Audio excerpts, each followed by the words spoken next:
అంటే ఇక్కడ speaker start చేయలేదు కదా ఒకసారి చెక్ చేద్దాం సార్ మన మైక్ ఫుల్ ఉందా లేదా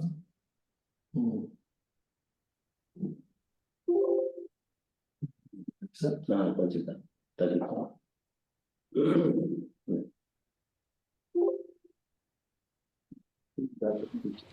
Good evening everyone, this is Vaishnavi from CSE final year. It is my immense pleasure to extend a warm welcome to all dignitaries, esteemed resource persons and participants who have joined us for 6-day online faculty development program on Advanced Technologies for Energy Efficiency and Sustainability by Department of Mechanical Engineering, Shriyata Institute of Engineering and Science. I invite our Honorable Chairman Sir Shri G. Panduranga Reddy Garu, our Honorable Vice Chairman Sir Dr. G.N.V. Bibav Reddy Garu, our SDS Principal Sir Dr. S.V. Achyuta Rao Garu, our SDGA Principal Sir Dr. M. Senthil Kumar Sir, and all our HODs to this program. Now I invite our resource persons for this program. Professor Bali Vishwanatha Reddy Sir, Dr. Kavatik Venkateshwarlu Sir, Dr. Y. Ravi Kumar Sir, Dr. Manivanan PV Sir, Dr. B. Nageshwara Rao Sir, Dr. S. Vinod Sir, Dr. V. Anil Kumar Sir, Dr. P.K. Jain Sir, Dr. Simachalam Juttu Sir, Hari Ganesh Arangi Sir, Munduru Veerachari Sir, Vikrant Vijay Shitole Sir, and K. Rakesh Sir to this program. And our coordinators for this program are Dr. Juluru Pavanusai Sir, Dr. Abdul Munaf Sheikh Sir. Now the program starts with the lighting the lamp and prayer song. To mark the commencement of this significant event, we now invite our dignitaries to join us for the lighting of the ceremonial lamp, symbolizing the enlightenment of knowledge and the beginning of a new journey.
$176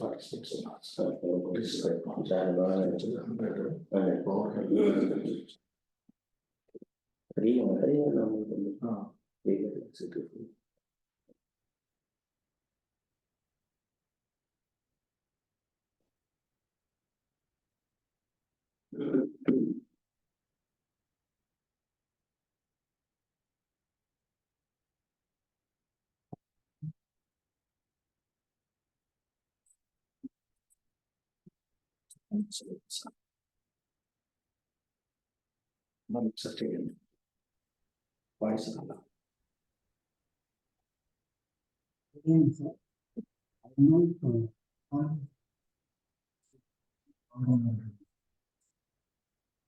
Hello,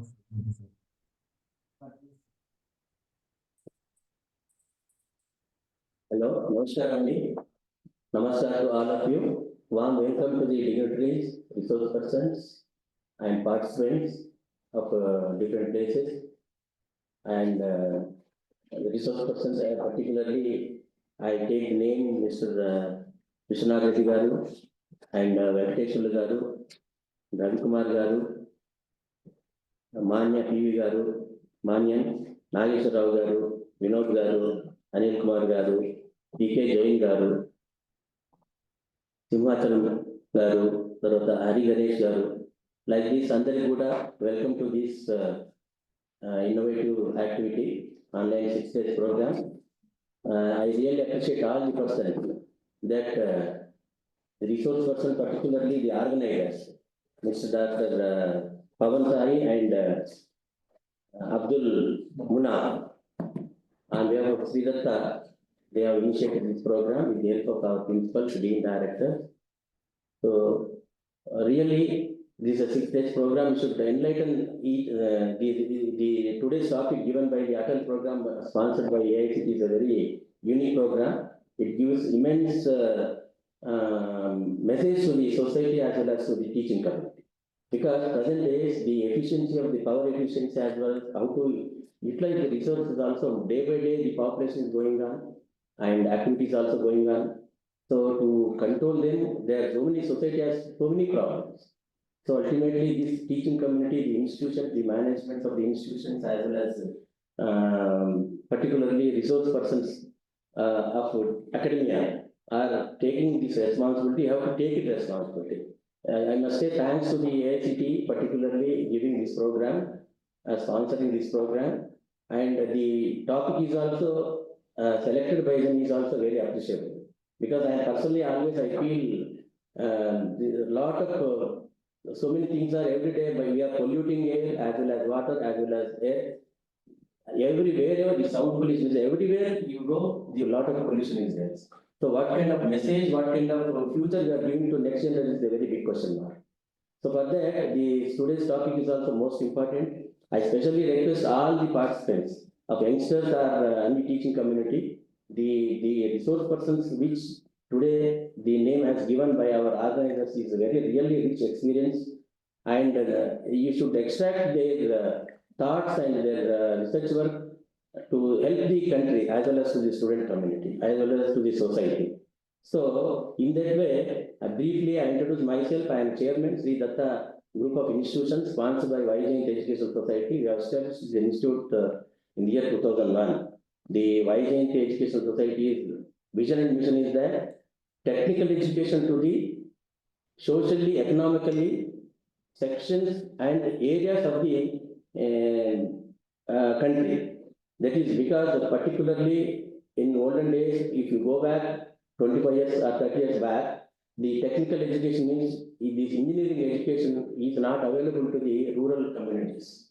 So that was the thought given most importance by this society. In that way, we have established this institute in 2001 at Narayanpet as per the directions of the government of the then government Andhra Pradesh. Then they have identified some backward areas, lowest literacy areas. There, the permitted the government to establish engineering college. In that way, we established in 2001, and subsequently, because of the wrong policies and some disturbances, we came again. We have relocated this institute from Narayanpet, Mahbubnagar district to Hyderabad. This is a Sherigutta Ibrahim. We are running 2006. Again, we have relocated and we have started all activities.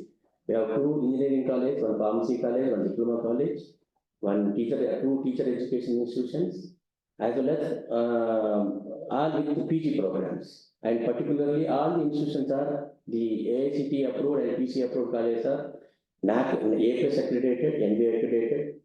So I must say thanks to all my teaching community, that my faculty, my principals and teams, the credibility which they got to our institutions. The entire credit goes to the teaching community. In that way, briefly, we are all core engineering as well as CSC related allied branches also is there. Though for the last 6 or 7 years, The core engineering, you know, all the resource persons, particularly the today's program is also, I must say, thanks to mechanical department particularly, and resource persons of this mechanical department initiated really, I appreciate like anything. We are also trying to protect these courses like mechanical, civil, and triple ECE, because majority of the institutions, the entire country, if you take, everybody is closing the core engineering and coming into these CSE related allied branches. I don't know why this issue has come without, in the absence of these core engineering, civil, mechanical, electrical, how the country will grow? This is a very big question mark. Without this mechanical department, without this civil engineering, without this electrical department, nothing will be there in the entire engineering system. So that is my big question mark to entire teaching community or apex bodies of the system of this education. I don't want to go much in that area. In that way, we have started our journey in 2001. Right now, about 8,000 students are there in our campus. So our aim is that invariably the 100% placement should be given. Either you may be a top brilliant student, you may be a last bench of the student, or even you may be a backlog student. That is our target. We are also doing practically, we have a lot of done exercise. In rural area, I have done a lot of exercise in Narayanpet. That has given a very good pitch experience to me. And similar ways, I am trying here also in Hyderabad and Rangareddy. Just we are 20 kilometers just to airport, Rajiv Gandhi International Airport is on Sagar highway. We are attached to Outer Ring Road. In that way, it is well established. Now our target is also that we should go to the next level, university level. Also, the application is also forwarded to concerned authorities for getting an approval for the deemed to be university, listing deemed to be university to UGC. This is my brief introduction. Particularly, we have all the facilities because I myself should project that because what is Sridatta? Why is Sridatta? So what I earlier said, the placement assurance, what kind of assurance, why you are giving? There are so many types of companies are there. Their requirement of level of technical processes are required because for lower level companies, some specific area they want some qualification. Higher level, research level. So we are categorizing the all levels of the students and we are approaching the companies. What is their requirement? According to them, we are training the people and sending it to the companies. It is a very big task. The task is also handling by our principals, dean, and our HODs. Is very meticulously they are planning and they are doing. Otherwise, it is not possible. For example, if the student got last rank in the state, for example, 1,70,000, he also could able to achieve the job in Sridatta. That is the specialty of our faculty. The kind of contribution what they are giving is appreciable. And I am coming to the other facilities because I request all participants because they are all resource persons are well educated and intellectual. I am not an engineering graduate. I am just a legal practitioner, but out of passion in the education, the kind of service, what kind of service we can give it to the nation, that is most important. I thought I said this is only the way through this education we can do something to the society. In that way, I started my journey in 2000, and still we are going on step by step. We are moving. So in that way, I request all the young participants of the young teachers. That is nowadays the entire burden is on the teaching community. So particularly I should not say, but in spite of that, I am telling the resource persons are senior faculty members, those are participating in this program, because the teaching community has become a 5th or 6th place. Every institute is trying to place the students from undergraduates. Directly we are giving lakhs of rupees package to students, so nobody is willing to come to the teaching community. But ultimately, if not today, in coming the next days, this is only the best profession is going to be there. Long life is there, in future is also there. So why I am telling this means, so many people, so many youngsters, now those who are joining in this teaching community, they are feel under impression that we have no future in this teaching community. That is wrong. Because upcoming days are, you are the persons going to train the youth. That is in your hands. So day by day, the fittest survey system will come. Lot of liberalization is also government is giving. the new education policy speaks very clearly. If you read the document meticulously, you can understand what is the aim of the government of India. Through that, like this, in that area, the AICT is also leading an important role. In that, this Atal program is really a hat up to this AICT authority for giving this opportunity. And at the same time, the kind of pollutions, what kind of we are doing, because I must say myself that this institute has got plastic free environment. We have taken that decision. Our students and faculty also participated in that. We got an award in that, and Hyderabad is received through the Principal Secretary and Government of Telangana that we are doing that. In that way, we have started our journey. So I request all of you to the coming problem, future nation problem or global problem is that how to efficiently use the energy and resources what you have, how we should properly serve to the society for next generation. So you try to grab the knowledge of the person, those who are addressing this 6 days program, then you can involve in that personally and prepare yourself and give your inputs. Like this, we have particularly, I thought this kind of program should be, it is online, but my vision is that this kind of program should be conducted within the campus. We have all facilities, state of art, the labs are there, hostels are there, seminar halls are there. So next time I will try to do this program, particularly within the campus. I take the privilege to address all of you that, particularly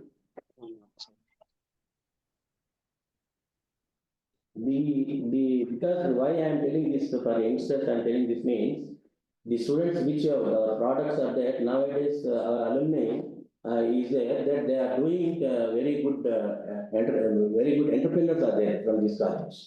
I will take the name of Brahaspati Technologies. He is almost serving this country for during the election time. So wherever he is, the election commission of India or the governments are doing, there his participation will be there. Like this, so many other agencies are there. They are running this Brahaspati Technologies, run by the Rajshekhar is our alumni. He is almost now his turnover is more than 500 crores. Like that, there are so many other people are there. If you take example, there are singers are there, politicians are there from this Sridhar part.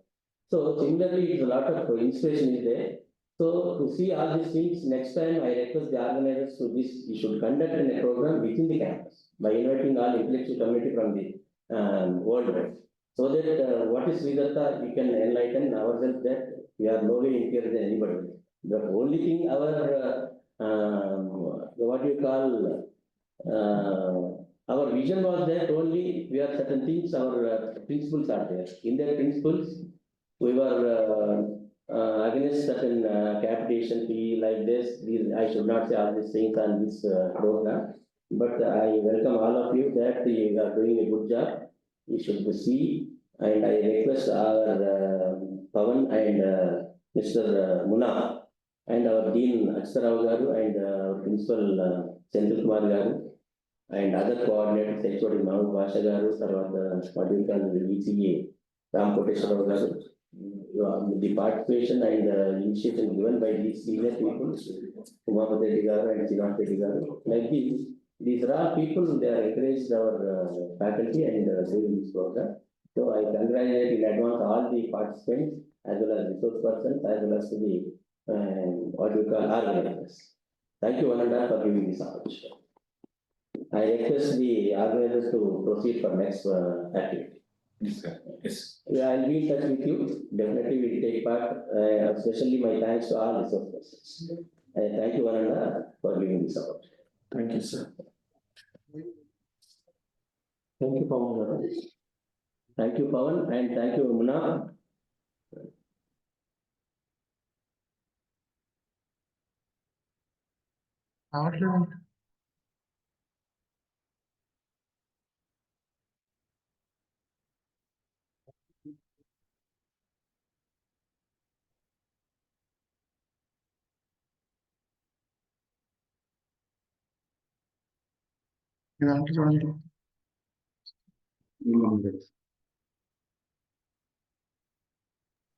Hello. Thank you very much, sir. Your valuable time and effort. Your contributions have been truly insightful. VC గారు కూడా వచ్చారా ఆన్లైన్లో? ఏమంటారు అదే చెప్తున్నారు. Pawan garu, kindly continue. Yeah, as far as the other call, they're expressing their gratitude towards you, sir. To share your time. Pawan garu, yeah, you can proceed, sir. Rao, sir, to share few words and inspire us with his valuable insights. Sir, please. Thank you. Good evening, Honorable Chairman Sir, G. Pandurangareddy garu, Vice Chairman Sir, Dr. GNV Vibhav garu, Atal FDP resource persons, our guests, participants, professors, associate professors, assistant professors, non-teaching members, Atal FDP coordinators, Dr. J. Pavanu Sai garu, Dr. S.K. Abdul Manaf garu, organizing committee members, and other esteemed participants. Once again, good evening. Myself, Dr. Venkata Achutrao, Principal of Sri Datta Institute of Engineering and Science, which was established under Vaijayanti Educational Society in 2001. I would like to give brief about our institutions.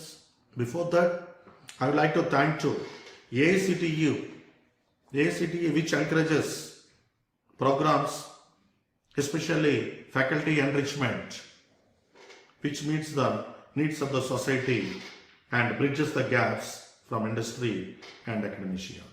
This type of programs would always be help to the teaching community. I thank to coordinators and congratulate they got sanctioned 6-day online faculty development program which helps to the various stakeholders like faculty members. The program which aims the topic of advanced technologies for energy efficiency and sustainability of 6 days program. The resource persons are well-versed persons, highly experienced, and they had with good potential with the help of AI how energy efficient sustainability would be an optimal. And you know, energy efficiency and sustainability are critical components in addressing the global challenges of climate change, resource depletion, and environmental degradation. Then definitely this 6 days program will focus on cutting edge technologies such as renewable energy systems, smart grids, energy storage, green buildings, and sustainable manufacturing process. I thank our Honorable Chairman Sir and Vice Chairman Sir consistently encouraging to meet the objectives of the stakeholders. Comes to our college, it is working under Vaijayanti Educational Society. We had 6 number of institutions are there. 2 of them are engineering colleges. Both the colleges are autonomous and programs are NBA accredited, NAC A+. One more college is Sri Datta Institute of Pharmacy. It is NAC A+, NBA accredited. 2 of them are serving for teachers education. You know, teacher is the only person who praises, who applauds, which gets the transformation of the society. With the time only, our chairman sir has started teachers education colleges. One of the colleges is 2 years education college, which is named as a Vrindavan Institute of Teachers Education. After BSc, after bachelor's, it's a BEd 2 years program. And I feel proud and announce proudly to know it is our 4 years integrated institute that is located at Narayanpet district, Telangana, Sri Datta Vrindavan Institute of Teachers Education. It is a 4 years teacher education program. BSc with BEd, BCom with BEd, BA with BEd. Across India, there are 5 institutions. One of the institutions is ours. Not only this, we are serving master programs in business administration and MTech with various specializations. This is about the Sri Datta 6 number of institutions. Our college is synonym for placements. Our management exclusively provide a meticulous roadmap for our students should not leave the college without an offer. They should bag at least one offer which uplift the entire family members. If the family members gets happy, automatically the entire our premises gets happy, society will be uplifted. With that, nation building citizens which are based on the employment, with that mission only, our management is provided such a roadmap. I congratulate our mechanical engineering department, professors, heads of the departments, and today coordinators Pavanu Sai and Dr. Abdul Munaf and head of the departments. This is my opportunity. Presently, we are with Sri Datta Institute of Engineering and Science with intake of 1140, 420 diploma intake, 90 of MTech, 180 of MBA, total 1540 intake.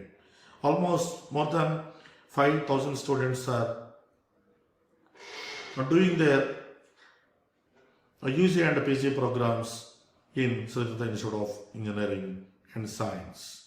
Comes to the FDP program, I am sure you will get good number of insights through this program.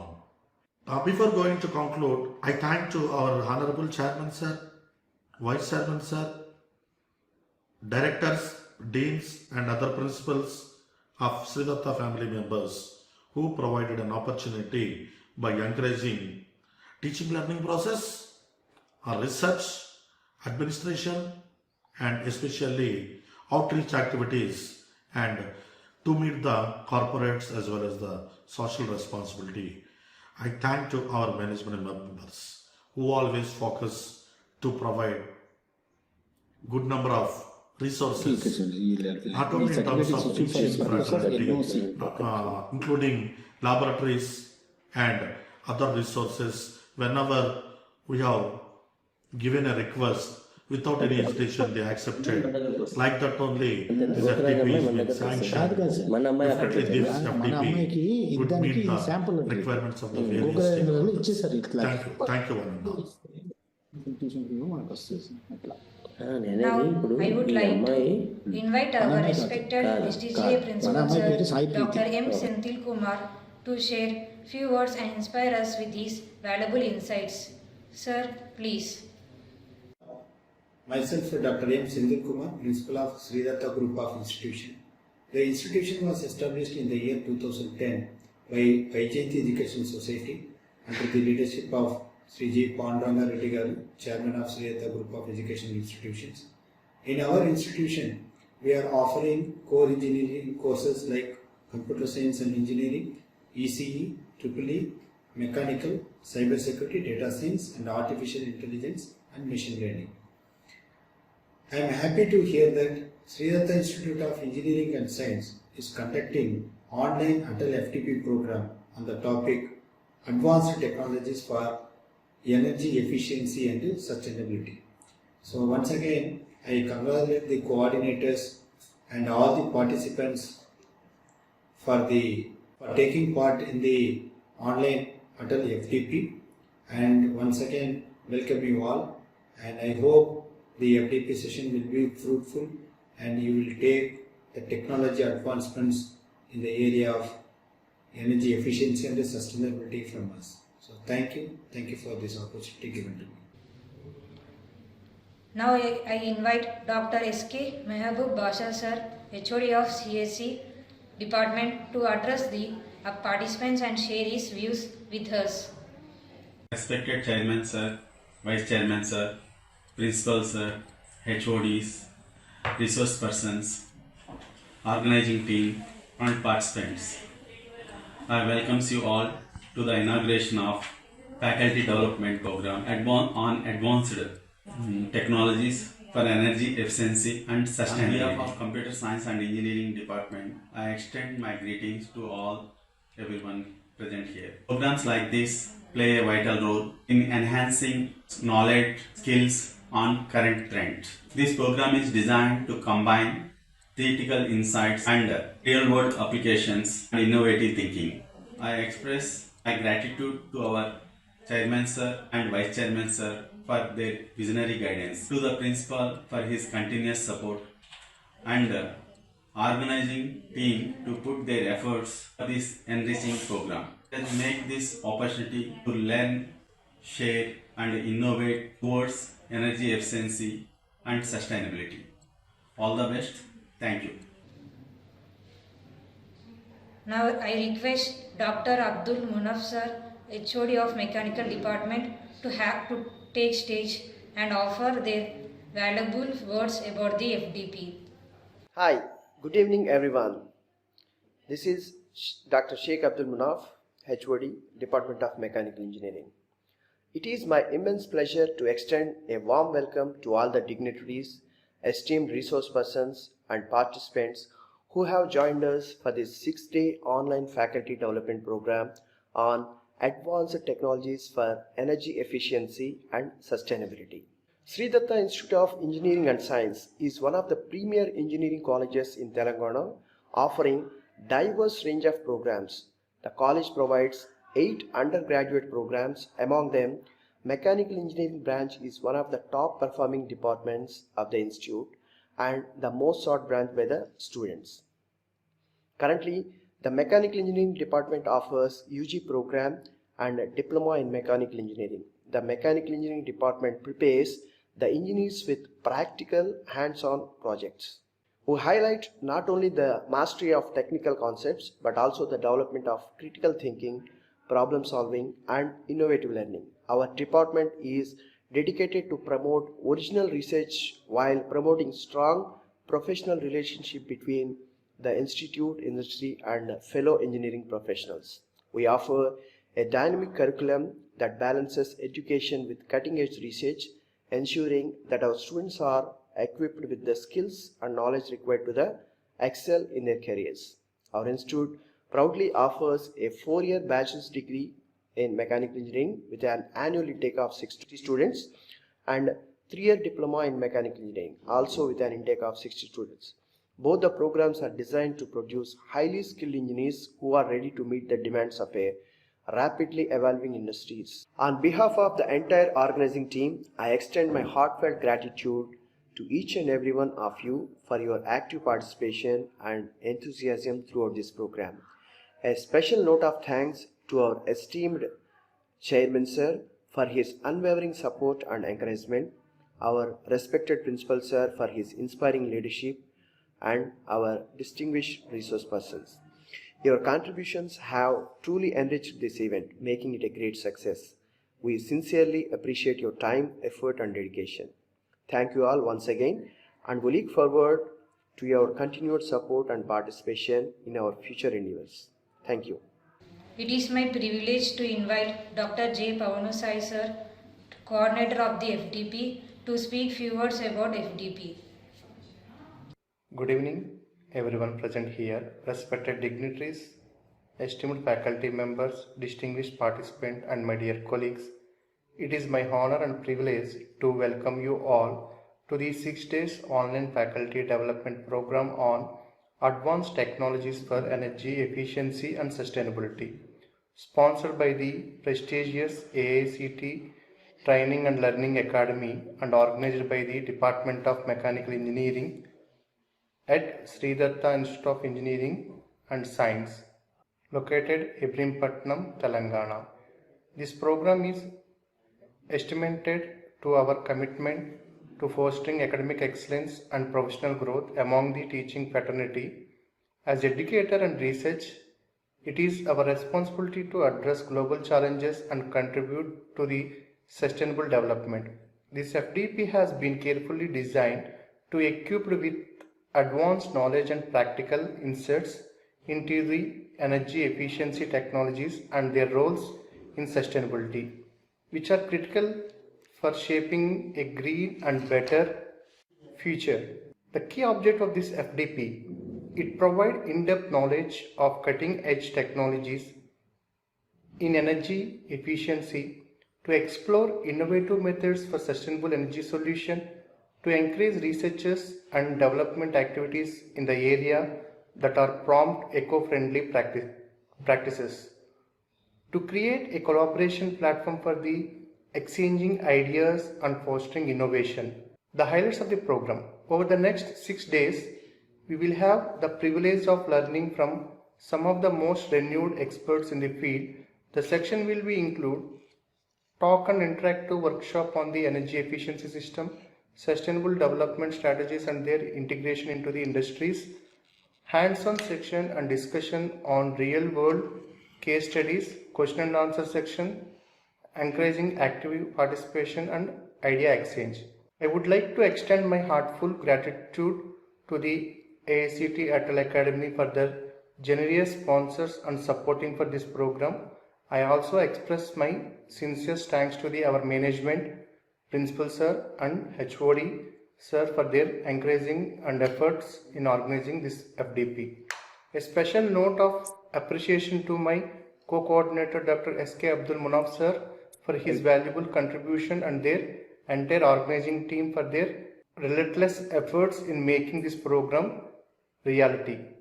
To all the participants, I urge you to make the most of this opportunity, actively engage in the section, asking questions, share your insights and take part in the meaningful discussion. Together, let us contribute to creating a sustainable and energy efficient world.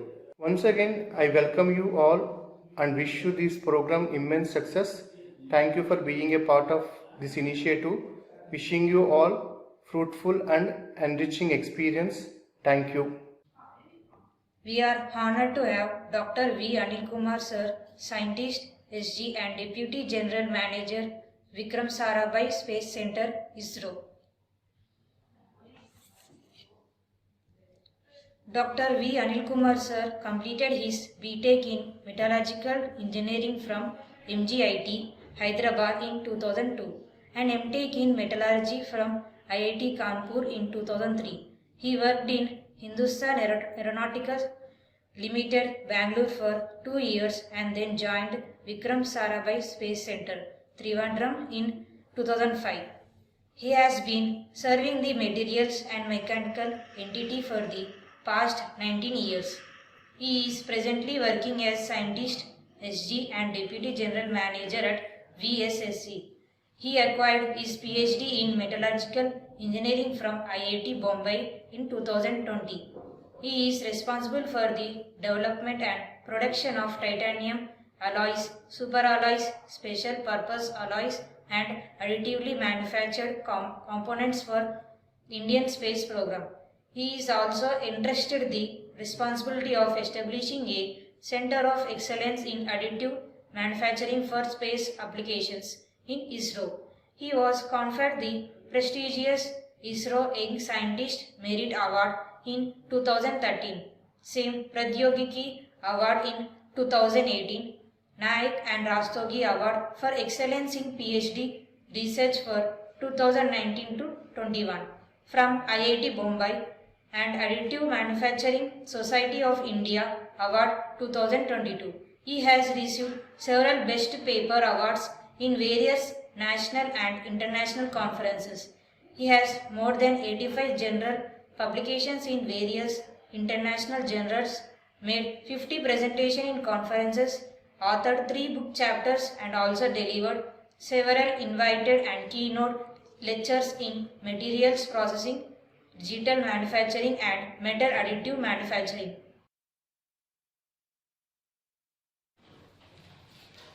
Good evening.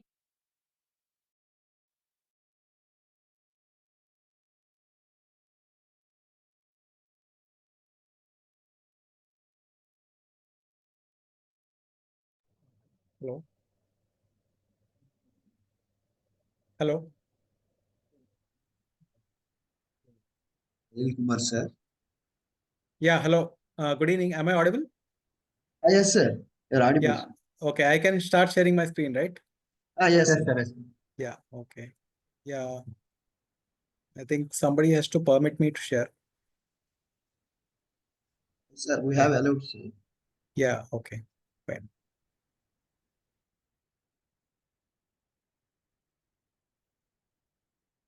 Yeah, I hope my screen is visible. Yes, sir. Yes, sir. One second.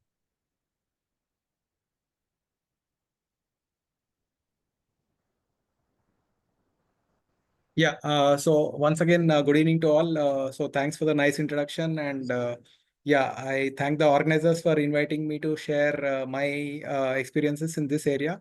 So when I was invited, I was thinking like what to speak on. And coming to the conference theme, I mean, the faculty development theme was on advanced technologies for energy efficiency and sustainability.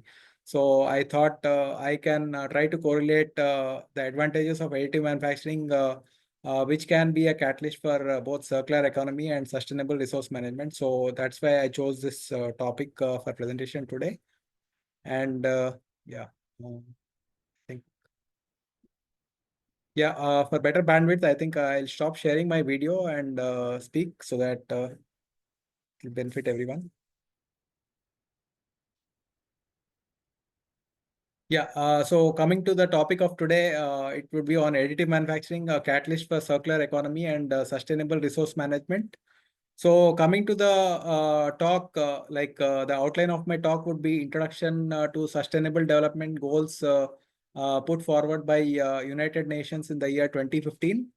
Then we'll also discuss about circular economy and how additive manufacturing is one manufacturing technique for attaining sustainability. And I'll also be discussing about a few case studies from our work at VSSC. And I'll also be talking about the challenges, future trends, and conclusions.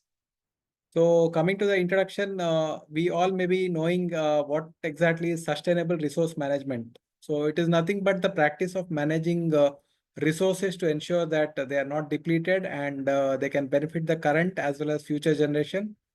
So it often involves reducing waste, using energy efficiently, and also promoting renewable energy resources. We can use energy efficiently in all our manufacturing process. We can conserve the natural resources. We can also use artificial intelligence to bring in more energy efficiency and manage our resources properly. And the benefits, of course, uh, they involve environmental protection. It will provide social equity to all, and also it will bring in or contribute to circular economy principles, and in turn result in economic growth to the entire country. So coming to the sustainable development goals, you can see here I have tried to list all the sustainable development goals that have been adopted by United Nations in the year 2015. And there was a target to achieve all these goals by the year 2030. So if you see here, there were a total of 17 sustainable development goals that were identified by all the nations coming under United Nations. So those are listed here. I will not go into the details of each one, but I would like to specifically delve on two areas. That is the 9th Sustainable Development Goal, which talks about industry, innovation, and infrastructure, and also talk about responsible consumption and production. So these are two goals which I would like to specifically link my topic as well as additive manufacturing on how we'll be able to attain these sustainable development goals. Of course, as I mentioned, the focus of my talk would be on industry, innovation, and infrastructure, and also responsible consumption and production. So coming to the division of these 17 sustainable development goals, these can be broadly classified into goals linked to the biosphere, goals linked to society, and goals linked to economy. So if you see here, the two areas which I discussed are broadly linked to the economy, that is industry, innovation, and infrastructure, how they can benefit our economy, and also how responsible consumption and production can benefit our economy. So anyway, other development goals are there for other areas to take care of. But specific to manufacturing, I would like to focus on these two development goals. So coming to the circular economy, we all know that when we talk about manufacturing, it involves right from the mining of materials and then manufacturing. The parts can be manufactured using a specific production technology, and products can be manufactured. And then there's a service provider who is acting as interface between the products manufacturer and the user. and then we can have the collection of these items and then recovery of energy, and then it goes into landfill. So this is what is the model normally there in a linear economy. But when we talk about circular economy, we are talking about recycling of resources, refurbishing or remanufacturing of parts. We are also talking about reuse and redistribution of parts, and we are also talking about maintenance to achieve this sustainable development goals, or what we call it as a circular economy. So here again, I have listed the same. When we talk about a linear economy model, we are talking about design of the product. We are talking about the raw material that goes into the manufacturing of the product, then the actual manufacturing process, and then the user uses the product or the process through which it is manufactured. The product is used by the concerned end user. And after end of the use, it is either discarded or disposed of. So that is about the linear economy model. Whereas when we talk about circular economy model, we are looking at 4 R's. That is nothing but we have the initial raw material, then we are looking at reuse of the raw material, we are looking at remanufacturing of the product, we are also looking at recycling the product, and we are also looking at reducing the waste. These are called 4 R's of circular economy. So essentially, all these areas are focusing on achieving these 4 goals. So at the end of it, we have raw materials or the resources that are conserved. We are looking at innovation in the product. We are looking at more durable products. We are looking at more energy efficient products or energy efficiency. We are also looking at reduced carbon emission or reduction, which I think your chairman also talked about in his introductory speech. So these are the basic or the fundamentals behind the circular economy model. We are trying to achieve all these things by minimizing the waste, by minimizing the consumption of resources, by minimizing the consumption of energy, and by trying to reuse, we are trying to add value or bring in more value in our economy. So now, having discussed the sustainable development goals and the targets, we look into the 4 industrial revolutions that have happened till date. So if you see effectively all the industrial revolutions, they have been looking at trying to make the process or the production or the manufacturing more efficient. So when you talk about Industry 1.0, it was driven by the steam engine or water wheel or spinning wheel, wherein all the mechanical systems were introduced to improve the production efficiency. And with the advent of electricity, Industry 2.0 revolution was triggered, wherein electricity has been used for all our manufacturing process, wherein conveyor belts, assembly lines, and all came into picture. Then came the third industrial revolution with the advent of information technology and also improvement in electronics. They were looking at trying to automate the production.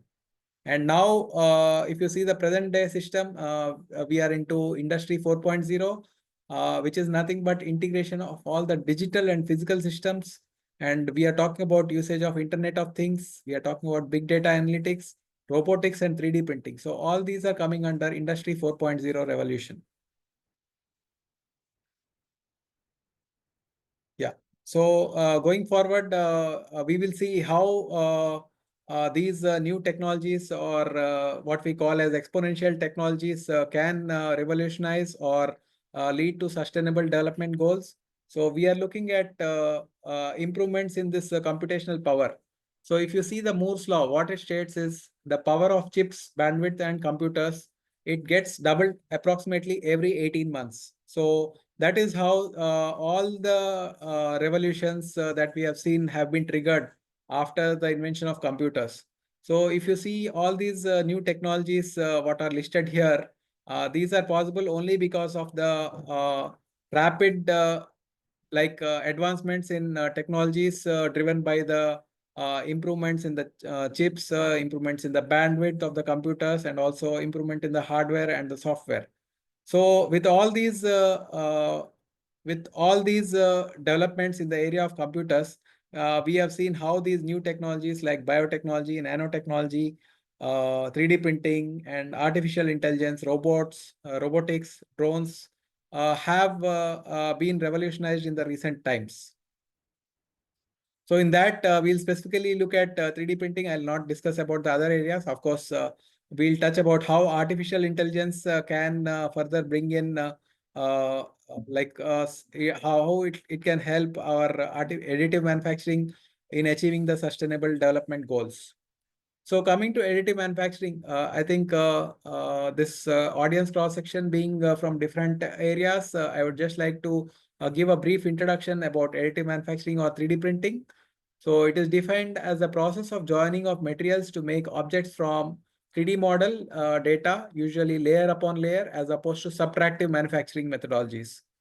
In fact, if you see, all the manufacturing has been focusing on subtractive manufacturing till date. But during recent times, additive manufacturing has gained more popularity because of the significant advantages that are associated with the process. Of course, we are going to talk about those things in the further slides. So here we are trying to add material to create an object rather than removing material from stock to achieve the desired product. So this is going to contribute immensely to the availability of resources, availability of energy, and achieve our sustainable goals. Here we are talking about designing for manufacture rather than manufacturing for design. We are looking at more design flexibility and easy to try out ideas. So if you see all the synonyms of additive manufacturing, it can be called as rapid prototyping, 3D printing, direct digital manufacturing, or layered manufacturing, or even additive fabrication. And if you see the basic steps involved, these are the basic steps involved in realizing a 3D printed product. So you are having the CAD software, which generates the 3D model. And from that, we can generate the STL file, .stl file. It is nothing but a standard triangulated language file, which is given as the input to the CAM software. The CAM software is nothing but a computer-aided manufacturing software from which the tool path or the command file is generated. This is the input which goes into the 3D printer. So along with raw material in the form of powder or wire as the feedstock, it is fed into the 3D printer along with the toolpath command file. We can manufacture the part layer by layer. So that is what we call it as additive manufacturing. So before it can be inducted into the program, of course, the part needs to be subjected to quality control and inspection. So this is the basic workflow that is there, right from a digital file of a product that we want to make to the final product through additive manufacturing. So again, when we talk about comparison of additive manufacturing versus the conventional subtractive manufacturing, so here we can see the parts that are more complex in nature can be easily manufactured through additive manufacturing because of the process capabilities it has. Of course, I'll talk about in the next slide. We are also looking at utilization of lesser raw material. We are looking at manufacturing the same product at higher speeds. We are looking at making large parts and also at a lower cost. So that is where additive manufacturing can score over subtractive manufacturing. So for a process to qualify as an additive manufacturing process, we are looking at a process of joining of materials. The starting point is nothing but the three-dimensional model data.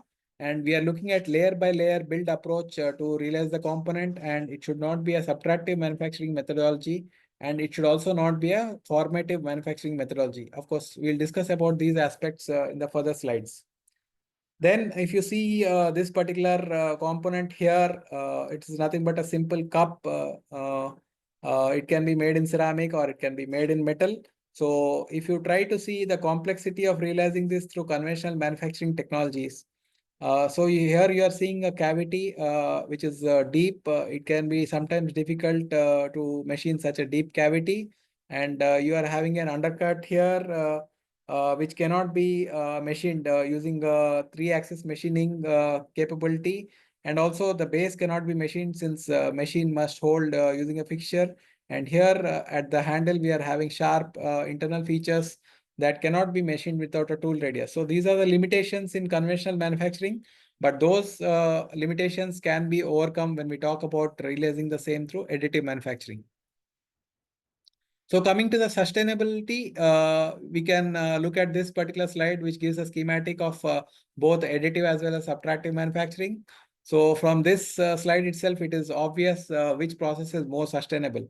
So for subtractive manufacturing, to realize this part that is shown here, we are starting from a solid cube, which is having the envelope same as almost the part that we need to realize, and we are removing out the material from this particular cube to realize this final component. So you can see the amount of waste that is generated in this particular process. It is very high compared to what you're realizing through additive manufacturing.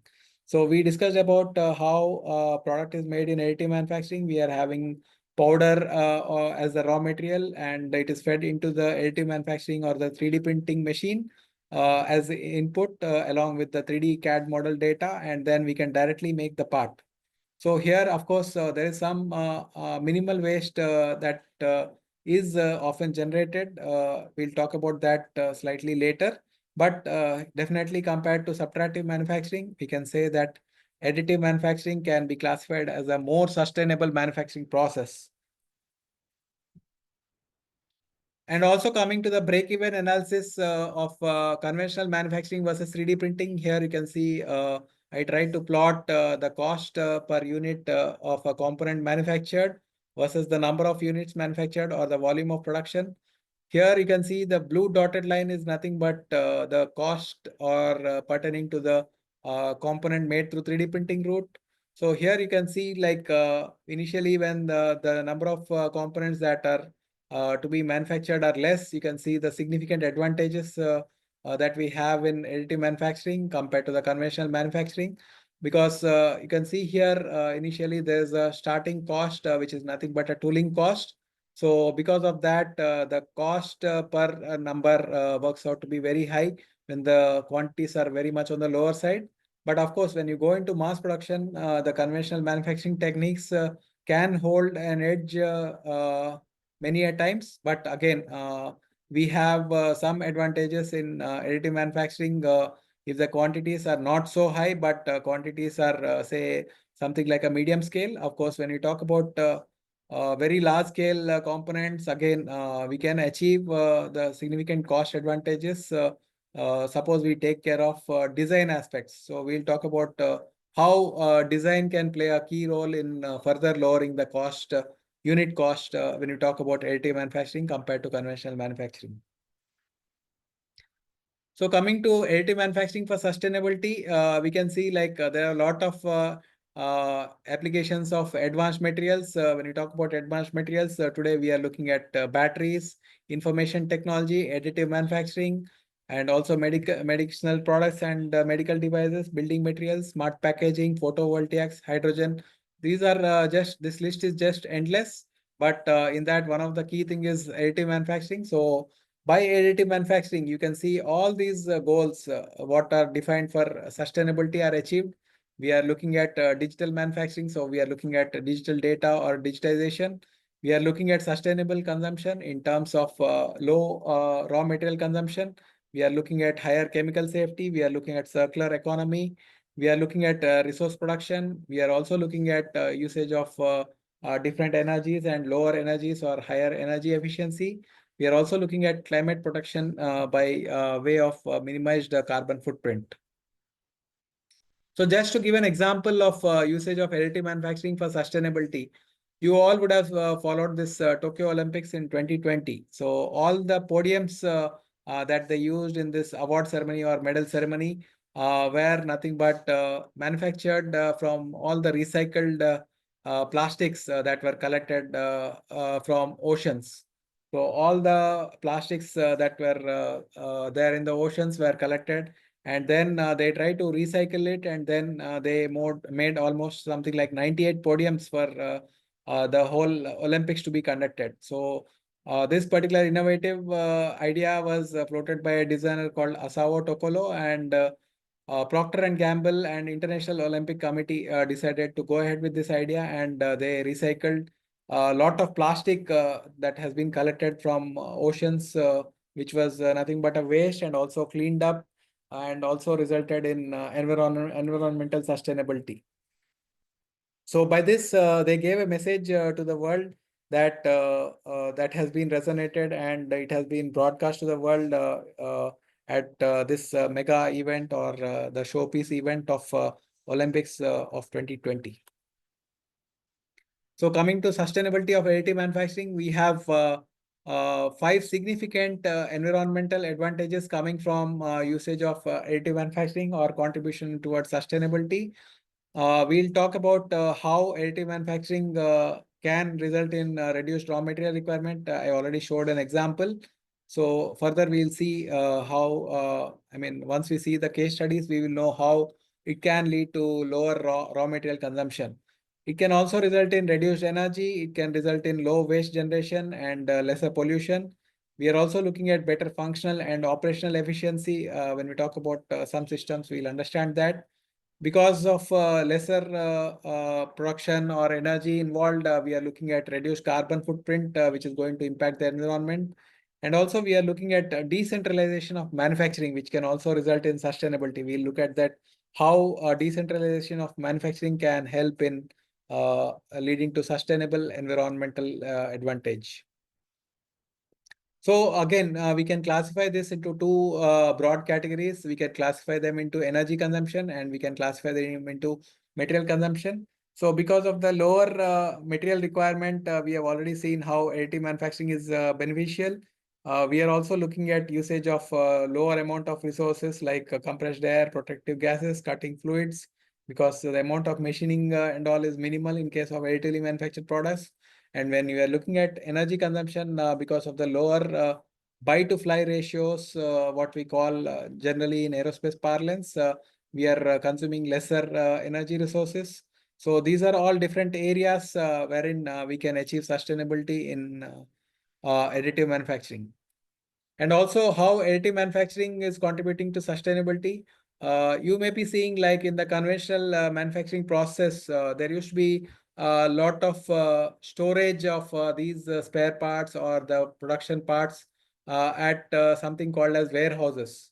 So there used to be a lot of centralized warehouses at different places wherein the parts used to be manufactured and kept there. So these warehouses maintenance was turning out to be burdensome, and it requires a lot of space, it requires more time, and it also requires more money to maintain such warehouses.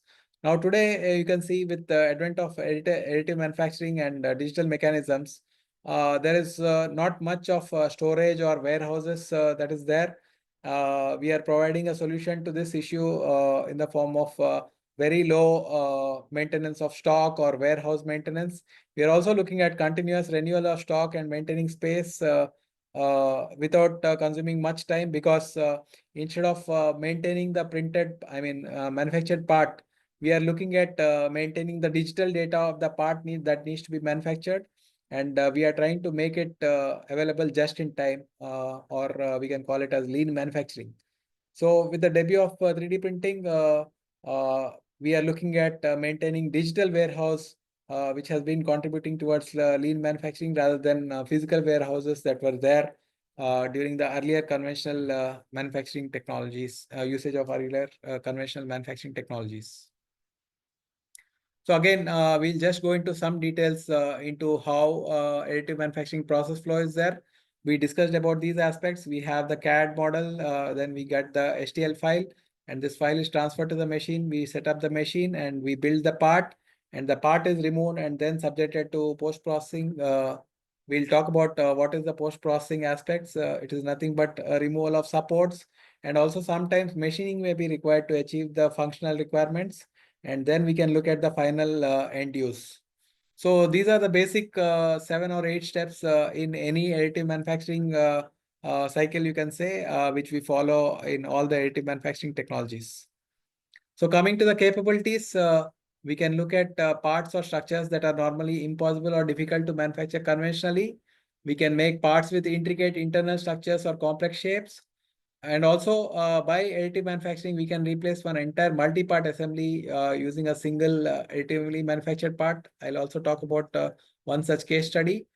And here, when we talk about additive manufacturing, we are looking at manufacturing parts on demand without the need for an entire factory that is normally there in a conventional manufacturing technology. We are also looking at production of novel materials with unique physical and mechanical properties. By additive manufacturing, we can also talk about repair of the parts, worn out parts, or we can add new functionality onto existing parts. So we'll talk about such applications of additive manufacturing as well. So coming to the advantages, we already discussed about this, how additive manufacturing can lead to significant cost advantage. So here you can see the unit manufacturing cost versus the part complexity. So we can see when the part is becoming more and more complex, additive manufacturing has a definite cost advantage over the conventional manufacturing technique. So by adopting additive manufacturing, we are looking at making lightweight structures. We'll talk about how we can achieve this by selecting this design for additive manufacturing principles. We are looking at usage of lesser raw material. We are also looking at improved mechanical properties and more durable structures. So coming to the applications, yes, additive manufactured parts find applications in almost all the sectors. You name the sector today, we can see additive manufacturing has planted its flag in almost all the sectors. We talk about biomedical. So today we are talking about 3D printing of tissues, organs, and all. We are talking about aerospace. We are talking about structural as well as non-structural components. We can also look at applications in food industry as shown here. We can look at, when we look at medical sector, we are talking about manufacturing of implants through additive manufacturing. Dentistry again, the caps and all are manufactured through additive manufacturing technology. Footwear has been extensively making use of additive manufacturing by employing this lattice structures to have the footwear more lightweight compared to the conventional manufacturing technique. And also jewelry sector also has been using additive manufacturing a lot to have, to make these very fine jewelry. And these are other sectors I have listed here. I'll not go into the details. As I said, we are finding additive manufacturing in almost all the areas in the form of, in electronic sector, sports equipment, toys. We are also looking at prosthetics and orthotics.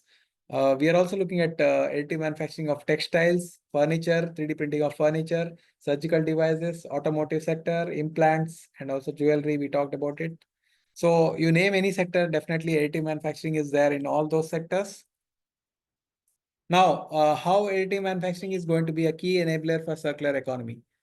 See, we have been talking about recycling in the manufacturing cycle, but recycling doesn't always recover the manufacturing value because once we have manufactured and at the end of the cycle, that manufacturing value, what has gone into that cannot be recovered because again, we are spending some time, money and efforts to recycle the product. So definitely we are not recovering the manufacturing value when we talk about manufacturing through conventional techniques, but we can see how when we use additive manufacturing, we can at least try to recover partially the manufacturing value. And circular economy, it places greater emphasis on reducing the usage of materials in the first place. So when we talk about usage of design for additive manufacturing, we can talk about reduced usage of materials. We can also look at reusing the products. We'll see how powders can be reused. We can also look at remanufacturing parts and products in the area of polymers. We can also look at creating more durable products that can deliver more value for when it is used for a longer period of time. So we are looking at improved life cycle by way of additive manufacturing. So definitely additive manufacturing can be a key enabler for all these inner loops of circular economy. So coming to how additive manufacturing supports circular economy, we are looking at new material options. So additive manufacturing offers as advantage to use newer materials and also we can consider design freedom wherein we can do 3D printing of supports better and also we can make efficient and more precise designs. We are also looking at sustainable manufacturing wherein the digital 3D printing process reduces the need for centralized production and inventory as we talked about.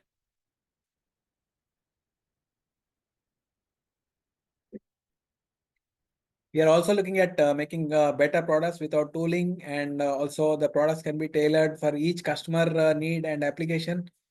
We are looking at simplified resource recapture wherein fewer materials and careful design can support reuse and also recycling. Of course, we talked about usage of additive, material specific to additive manufacturing. So this is how by usage of additive manufacturing, we are trying to support the circular economy and reduce the cost. So coming to the different strategic goals of circular manufacturing. So here in manufacturing area, we are trying to redesign products and select materials. We can also choose design for additive manufacturing to bring down the weight of the components that are made. We are trying to conserve and recover the resources. So here additive manufacturing again can play a key role by consuming lesser raw materials. We are also looking at developing newer ways of production, which are more efficient or which conserve raw material or which conserve resources like electricity or energy. So again, we are looking at additive manufacturing as one of the alternative to achieve that. We are looking to implement service-based models wherein by having additive manufacturing service providers, you can have only the digital data that is provided to the service provider, and we can try to get the part made through such service providers who have the additive manufacturing machines available with them. Again, we can shift our focus to more renewable raw materials, especially when we are talking about polymers. We'll see that example also. So coming to a researcher's vision for sustainable additive manufacturing, so you can see here all the steps that are listed here in green are contributing towards sustainability. So we are trying to minimize the material, we are trying to reuse the material, we are trying to minimize the energy. We are looking at upgrading the products, or we are looking at repairing of products. When we talk about part design, we are trying to minimize the manufacturing impact. That is from, we are trying to minimize the waste, we are trying to minimize the raw material that is used, we are also trying to minimize the energy, and we are again trying to minimize the product use impact, and we are trying to optimize the product lifetime and also trying to improve the life of the product. Coming to printing, we are looking at renewable energies and also efficient usage of energy. And coming to the actual printing of components, we are looking at usage of simulation to achieve that zero build failures. So effectively, when there are no build failures, it can lead to minimization of waste. And in case there is a failure also, it can be taken for recycling or composting. Then once the parts have ended their life, you can also look at repairing of the parts or upgrading of the parts by using additive manufacturing. We'll talk about one or two case studies in that area as well. And like at the end of the life, we are trying to make everything reusable, recyclable, and compostable. So that is how we are trying to achieve sustainability targets in each of the areas in this additive manufacturing life cycle.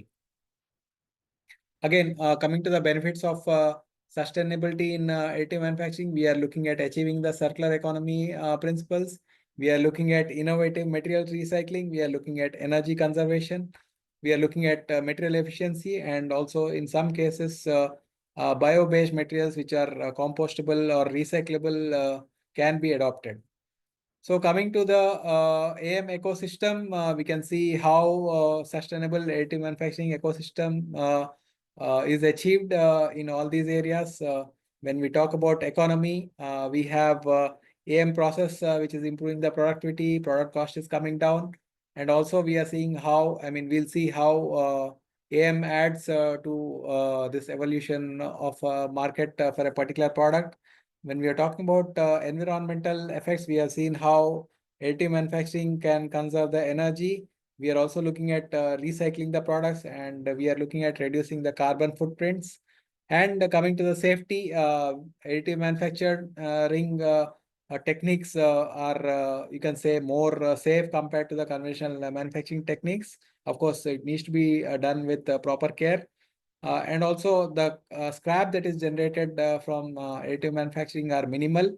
And when we talk about the societal impact, we are looking at societal benefits. We are looking at improved AM product quality, and also we are looking at process ethics. So these are the ways in which additive manufacturing can result in a sustainable ecosystem. Again, to summarize the environmental benefits of additive manufacturing, we are looking at improved usage of material or achieve through lower buy-to-fly ratios. And we are eliminating tooling. We are eliminating, minimizing the resources that needs to be utilized. We are also looking at energy conservation, both in manufacturing stage as well as in operation stage. We are looking at reduced transport. As I mentioned, we are not having any warehouses of the parts. We are trying to make the part almost near to the site where it is required by having an additive manufacturing machine near to that. So we are reducing the transport, which can again lower the carbon footprint of that particular product. And by choosing additive manufacturing, we are also looking at life extension by creation of highly optimized or customized parts that are offering potential to extend the product life and also support assembly and component repair. And also we are contributing to waste reduction. So coming to the stages of additive manufacturing towards environmental sustainability, initially we can assess what all things additive manufacturing can give. Then we can do the characterization, how it can bring in sustainability. And also we are looking at life cycle assessment and trying to see how the life cycle can be increased so that it can bring in more sustainability. We are looking at usage of lesser and lesser raw materials and recyclable materials. These can come under material considerations. We are looking at lower carbon footprint. That is what we call as environmental impacts. When we are looking at AM product design, we are trying to design for additive manufacturing so that the raw material consumption and energy consumption can be minimized. And also the post assessment steps needs to be analyzed, and we are trying to improve on the process further so that we can achieve sustainability as a contributing towards the circular economy. So coming to the circular economy as an example, in AM additive manufacturing of polymers, I tried to show here. We are trying to use newer material that is recyclable, and we are trying to convert those recyclable materials into feedstock in the form of filaments. Normally, in case of fused deposition modeling, we need filaments as the input material. And we can make, we can do additive manufacturing of functional parts using this recycled material. We can use 3D printed parts, and then, of course, we can recycle and evaluate them. And then again, this can be the input for making the feedstock for additive manufacturing. So that is how circular economy can be there in additive manufacturing of polymers. And coming to the factors hindering the recycling of polymers, we can see how different factors are hindering the recycling of polymers. When we talk about polymers, the main problem that is there is nothing but classification and separation of plastics. So there is a very high cost involved in this classification and separation of plastics because many of them are high value added polymers. There are techniques involved in classification and separation of these plastics itself are very expensive. Sometimes we'll be using these polymers for storing food. So there are a lot of additives or coatings that are added onto these plastics. So we need to look at sustainable coating technologies or how these coatings can be removed during recycling. And we are also looking at contamination of these polymers by when we use them for food storage. So we need to look at self-cleaning plastic film kind of thing to address this issue. And we all know there are different categories of plastics. So when we talk about thermoset plastics, so once we try to use heat to make the final component, that is thermoset out of thermoset plastic, there is no way we can recycle those plastics. So especially when we're talking about high performance plastics, we are looking at thermoset plastics. So there's no technology which is available as on today that can look at recycling the thermoset plastics. So these are the basic factors that are hindering the recycling or upcycling of the plastic waste as on today. Of course, a lot of research is happening in these areas. And coming to the sustainable design strategies in additive manufacturing, I try to list here. One is we are trying to design the products to have an extended life. So that is what we call it as design for life extension. Of course, by additive manufacturing, we are trying to reduce the waste, and also we can substitute the materials which can be recycled. We are also looking at modular and reusable designs so that we can try to recover some of the value addition that we are doing in the supply chain. we are looking at exploring alternative materials again, which can be recycled.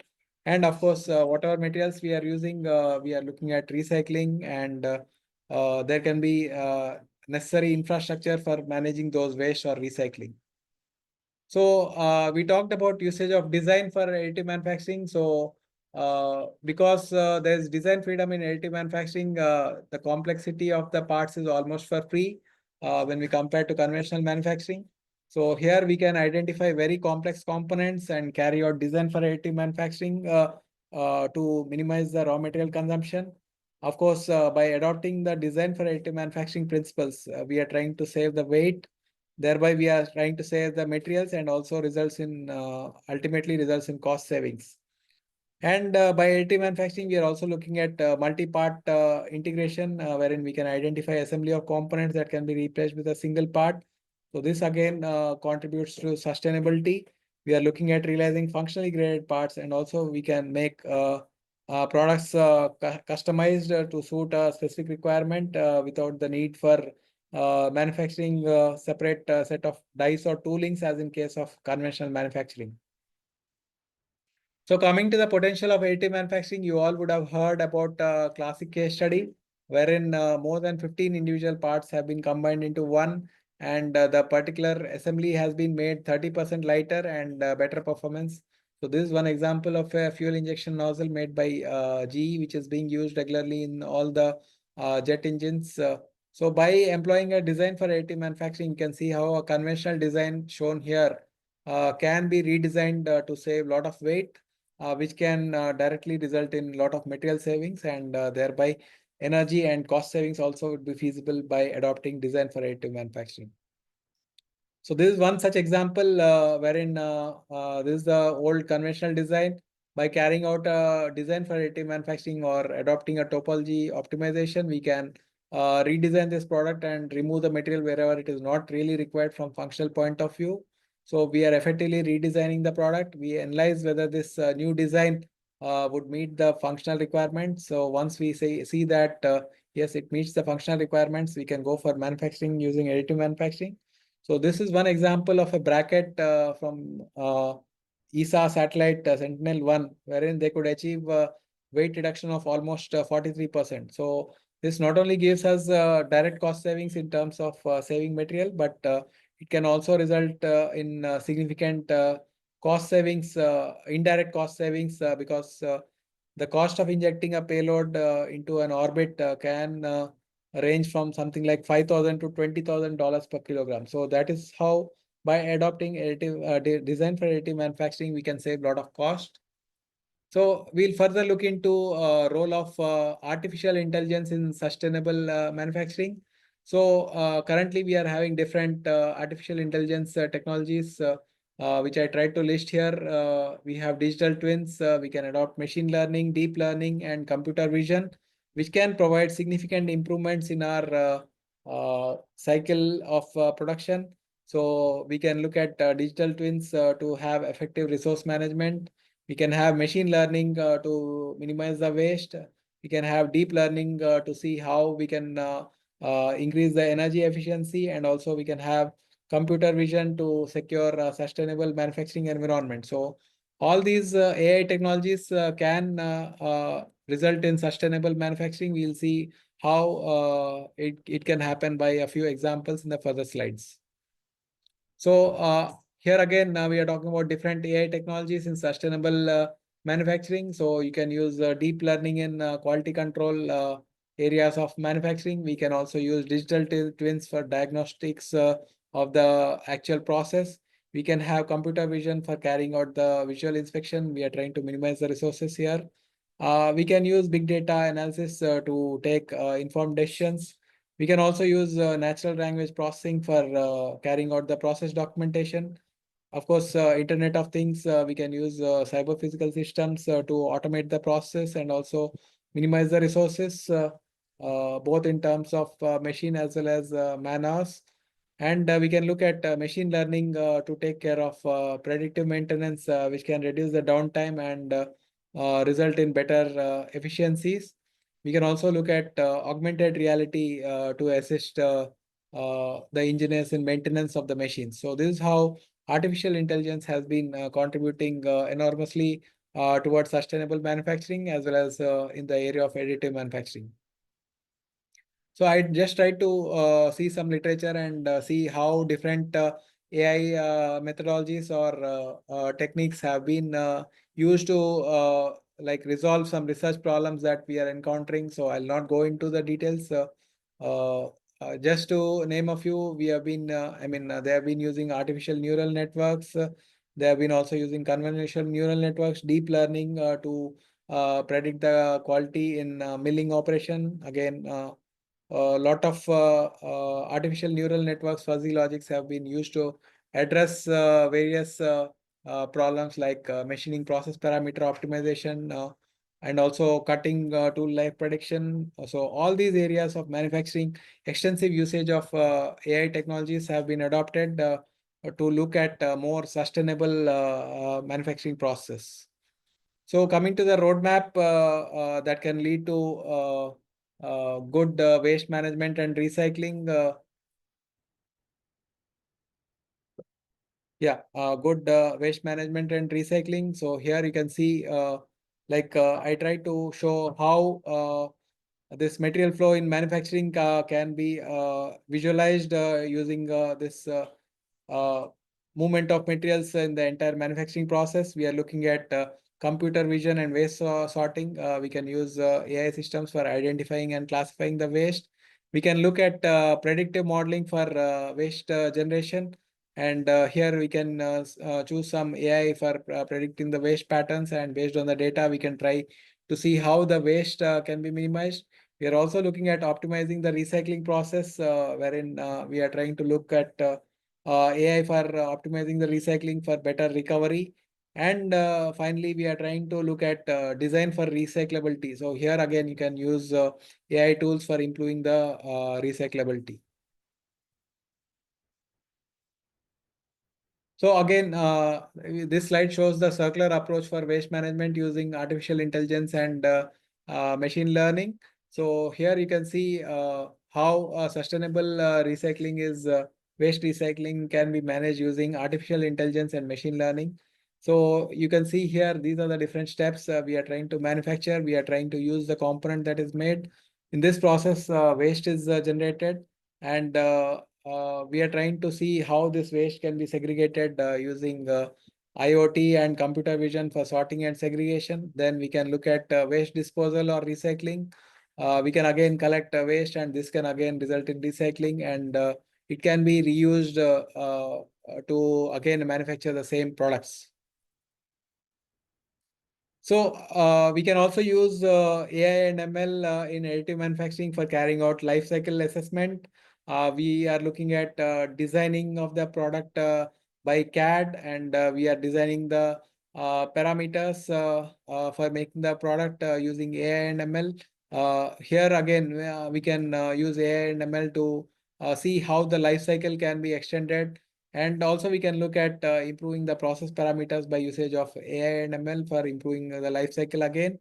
So it's like a cyclic or iterative process wherein we are trying to use machine learning models, and we are trying to predict, and we are trying to see how the design and process can be improved to result in better environmental factors. So now we'll see how different additive manufacturing process can be used to attain these sustainability goals. So in this particular slide, I tried to list down a few metal additive manufacturing process and show how we can achieve better sustainability. So when we are looking at directed energy deposition techniques such as laser metal deposition or wire arc additive manufacturing, you can see the amount of material utilization that is there can be maximized. That is, we are trying to minimize the waste by adopting this directed energy deposition technique. So I'll talk about one or two such case studies. So we'll look into how laser powder bed fusion as an additive manufacturing process can result in lower material consumption. So just for the audience who is not familiar with this process, so it is one metal additive manufacturing process. I think the faculty subsequently are going to present those things in detail, so I'll not go into detail. So it is nothing but one type of additive manufacturing process wherein a metal powder is used with laser as the heat source to melt and build a product layer by layer using this laser as the heat source. So by that, we can make components more sustainable. So when you try to see one such component, I've shown here this aerospace structural bracket. So this component weighs only 3.6 kilograms. But to realize this component by machining through conventional manufacturing route, we need to take a block which weighs almost something like 100 kilograms. So you can see the amount of material that is wasted here. It is around more than 96.4% of the material is wasted. And you can see the cycle time involved in realizing this component from this particular forged block can go into something like 50 to 60 days. And of course, we'll talk about the cost aspects a little later. So when we are trying to make this through laser powder bed fusion additive manufacturing route, the material wastage is less than 5 kilograms, and you can see the significant cycle time advantage that we are going to get.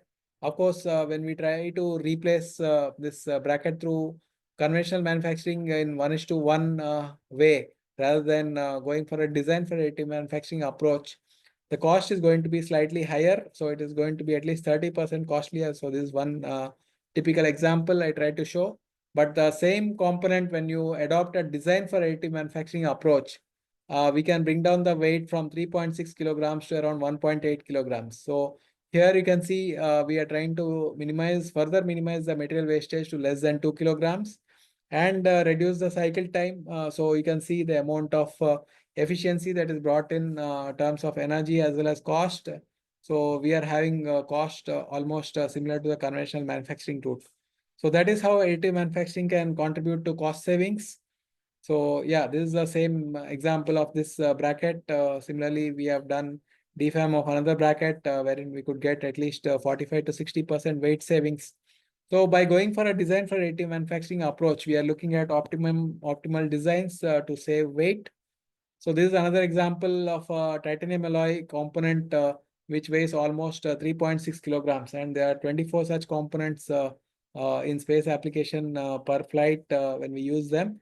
So here, this particular component, again, we have adopted a design for additive manufacturing approach by which we could get almost 31% waste savings as well as significant cost savings of around 80 lakhs per flight. So that is the kind of weight savings we can achieve by adopting a design for additive manufacturing approach. Yeah, this is the example. So now I talked about directed energy deposition additive manufacturing process. So it is another technique of additive manufacturing wherein you can make the parts shown here. You can make parts in multi-material or multi-material components. You can add a feature onto an existing part. That is what we call it as part modification. We can use it as a technique for cladding or special coating onto existing parts. We can also repair, remodel, and recycle the parts. So that is one important approach of additive manufacturing process, especially in the directed energy deposition technique. We can repair and remodel the parts. So that is how we can achieve sustainability. So here again, this slide just gives a glimpse of this process. So we are having a coaxial powder feed from this, and we are having a central laser beam.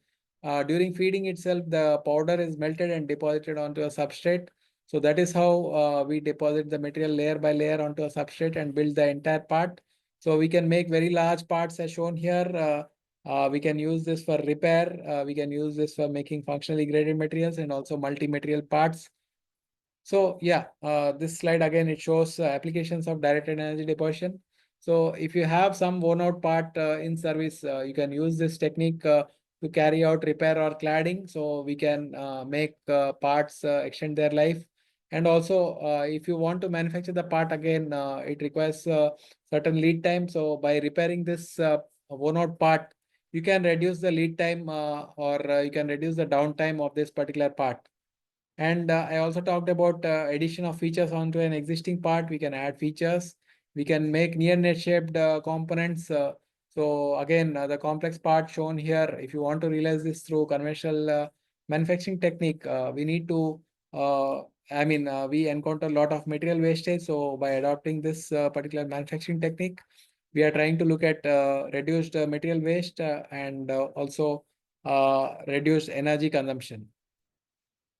So this slide again, it shows application of this DED process in repairing of various parts of jet engines. These are typical examples. You can repair worn out blades or damaged blades.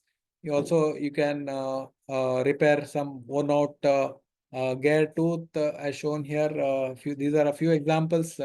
Of course, all these alloys are exotic alloys such as super alloys and titanium alloys used in aerospace. So those are the kinds of cost savings you can achieve, and also significant downtime you can reduce by adopting additive manufacturing as a repair process. So another such example of a DED process is electron beam additive manufacturing process, wherein you can use a filler wire as a feedstock, and you can use electron beam gun to melt and deposit onto a substrate. So you can make large size parts through this particular technique. So this particular technique is carried out in vacuum. So it is a process that is suitable for refractory and reactive alloys. In fact, in aerospace area, these are some of the costliest alloy systems because of the challenges associated with manufacture of these alloys. So this is one technique wherein we can achieve significant weight savings and also cost savings and also reduce time. Very large size components such as propellant tanks, thrust chambers, gas bottles, grid fins, and typical materials in which these components are made are titanium alloys and niobium alloys. So we can achieve significant cost savings by adopting this particular additive manufacturing process. So this is another example of adopting additive manufacturing for realizing this component shown here. When it is made through conventional manufacturing route, we used to take a 60 kilogram weight of billet and do closed die forging machining to realize this particular dome shown here. And you can see the amount of material wastage is almost something like 80%, and the cycle time involved is quite large. So by adopting additive manufacturing, we are achieving significant weight savings. We are achieving significant weight savings and also cost savings and also reduced time. So that is how additive manufacturing has been helping us to have a more sustainable supply chain for these products. So this is another example of how we are saving a lot of materials. So this is another example of a grid fin component.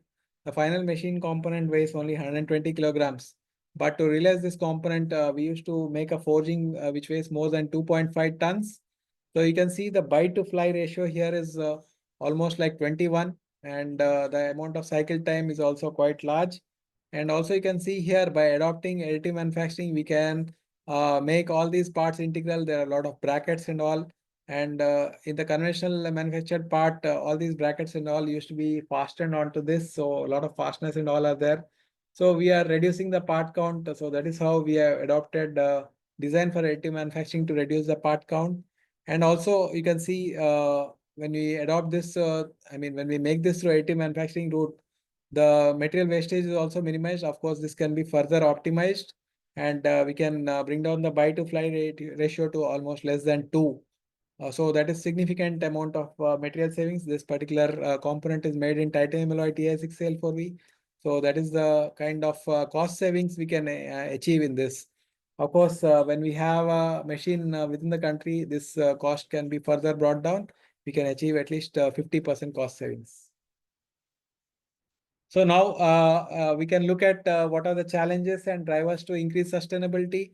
So when we are looking at circular economy activities, coming to the drivers, when we see there's significant cost savings, financial potential can drive this circular economy. We are looking at more customer value added products and also demands, customer demands. When there are more laws and regulations prohibiting the consumption of raw materials that are like depletable resources, we'll be looking at more sustainable manufacturing practices. And we are looking at more enabling technologies, which can be the drivers such as additive manufacturing technologies, which can promote sustainability. Coming to the barriers, financial hindrance, in the sense when we are looking at additive manufacturing technologies, you are looking at significant capital costs. So if that capital costs are not available, it can be a hindrance. Also, the market conditions can govern your sustainability sometimes. And if you have laws and regulations that are very lenient, which are not governing the usage of like perishable resources, you are not looking at circular economy. And also, when there is an external value chain that is not going to give you significant advantage, it is going to be a barrier. So coming to enablers, we are looking at enhanced product performance, improved product functionality. We are looking at simplified manufacturing technique and minimal resource and higher energy efficiency and reduced cost. All these are going to enable your sustainable additive manufacturing. So coming to the increased sustainability, we are looking at material challenges, which are nothing but the challenges involved in extraction and processing of materials for additive manufacturing, which can pose some environmental challenges and also contribute to both degradation and greenhouse gas emissions, such as increased carbon footprint. Coming to the processing challenges, the energy requirements can be intensive sometimes because there's a lot of heating, melting, and fusing of materials involved, and also post-processing tasks like support removal, surface finishing, and applying coatings. And sometimes these can demand additional resources and time for getting the final part fit for the intended end use. And coming to the knowledge challenges, we are looking at exploring environmental footprint of additive manufacturing, wherein the two key hurdles are accessibility of data and effective utilization to confirm the sustainability for additive manufacturing. So coming to the future trends in additive manufacturing, we are looking at feedstock diversification. We are looking at usage of powders or wires. We are looking at custom product design. We are looking at design for additive manufacturing, which can result in significant cost savings. We are looking at recycling the products.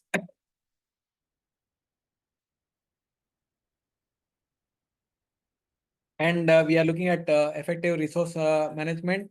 We are looking at post-processing and post-process automation to save or conserve the resources.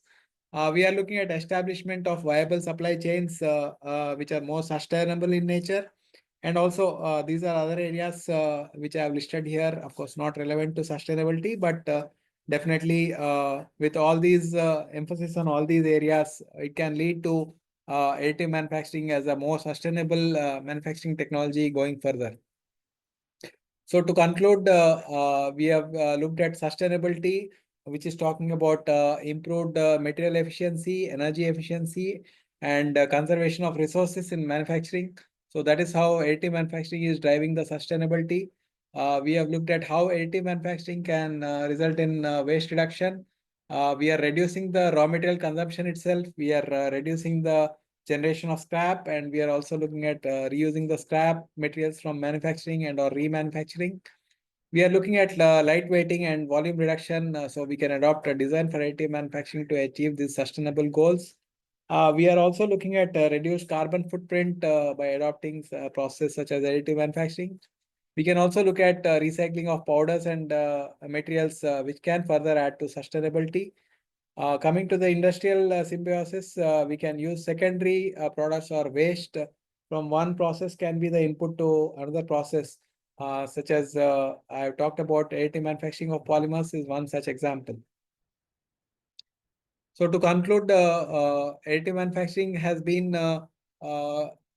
driving or contributing to sustainability in all these ways by way of eco-friendly product, less wastage, less form of work, and also safer to operate and lower carbon footprint. So we are looking at better productivity. We are looking at shorter supply chain or more local supply chains. We are looking at geometric freedom, and we are looking at cost savings and faster construction.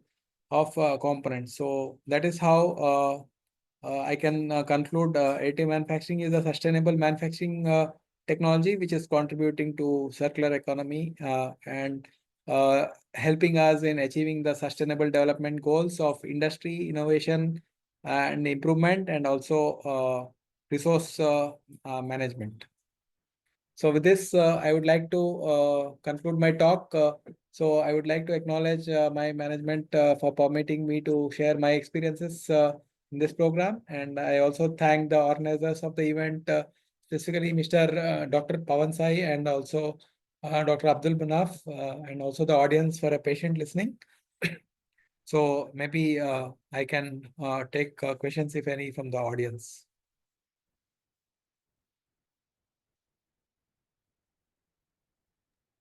Audience can raise your hands so that we can unmute you. Please, if any participant have any doubt, just simply raise your hand. We can unmute you.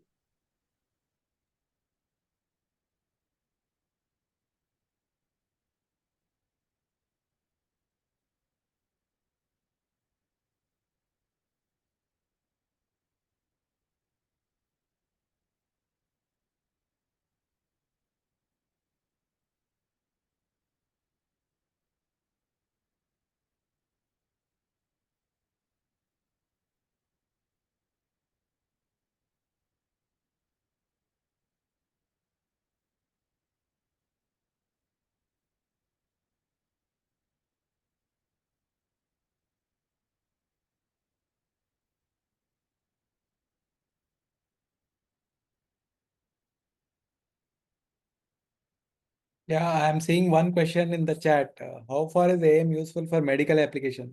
So yeah, I talked about usage of additive manufacturing in medical application. So it is being used extensively for making these implants, especially cranial implants, and also dentistry I talked about, and now patient-specific implants. So that is one area which has been gaining more popularity with the advent of additive manufacturing. So earlier it used to be like only some standard sizes of implants used to be available. And if at all a patient needed some implant, he had to choose from a particular size. Maybe you can call it as small XL or XXL or L kind of sizes. But now the patient can now get a CT scan done, his bone or whatever implant he wants. That particular thing, the design can be made using the CT scan data, and then he can order for that particular implant, which is very specific to him. So patient-specific implants is one area which has gained more popularity with additive manufacturing. And again, dentistry also, all these dental implants and all is being made extensively by additive manufacturing.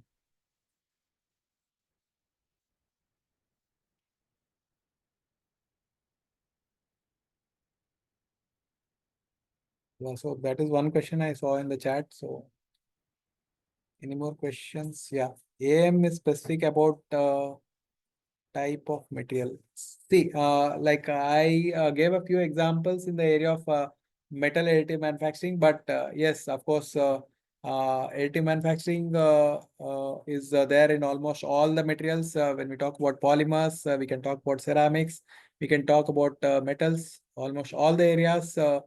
It is possible to do, carry out additive manufacturing of components. So it is not specific to any particular material.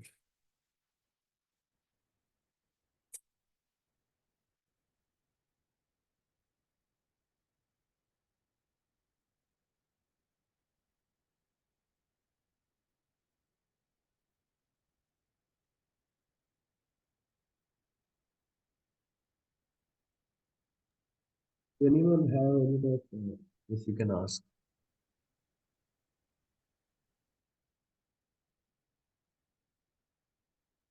Yeah, there's one more question. What is the effect on strength of materials? Yeah, I think I forgot to dwell upon that in my slide. So if you would have observed that slide on additive manufacturing of stainless steel product. So you can see conventional manufactured stainless steel can give a yield strength of around 250 MPa. That is SS316L. Whereas when we use additive manufacturing, we could get at least almost 450 MPa strength, which was almost double the yield strength that is specified for this particular alloy. So we are having a definite strength advantage when we make components through metal additive manufacturing route.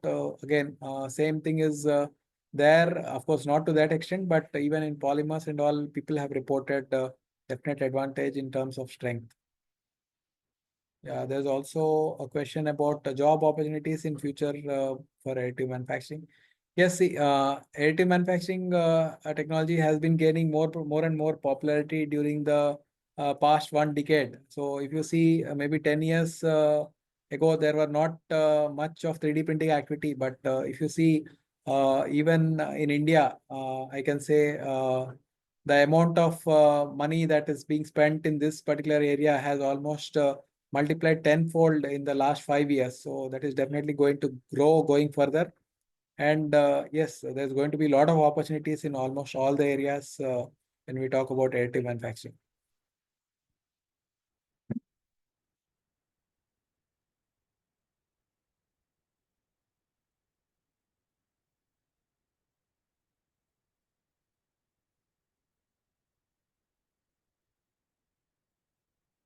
Yeah, there's another question about how much involvement is required in AI and ML and AM. See, artificial intelligence and machine learning, in fact, they can be applied in all areas of additive manufacturing, right from in situ process monitoring. It can be used for quality control. It can be used for inspection of parts. And also, we can use process monitoring data itself can be uh, given to a machine learning, and we can develop machine learning models to develop a model which can decide on the acceptance of the part rather than doing non-destructive testing of the part after it is made. So we can definitely use AI and ML data to do the inspection and acceptance of that particular part. So that is one such example. So yes, it can be used in almost all areas of additive manufacturing, be it pre-processing, be it post-processing, be it actual 3D printing itself. You can collect a lot of data, and you can generate a lot of models for having a better and more optimum process, right from design to manufacturing to quality control and inspection.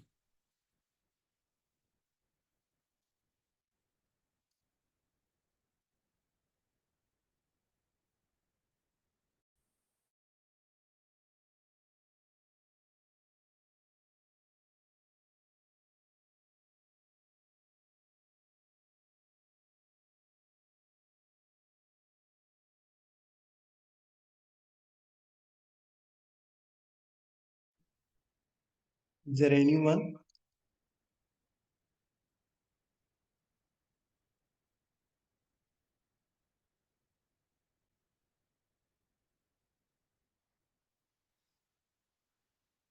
Yes, sir.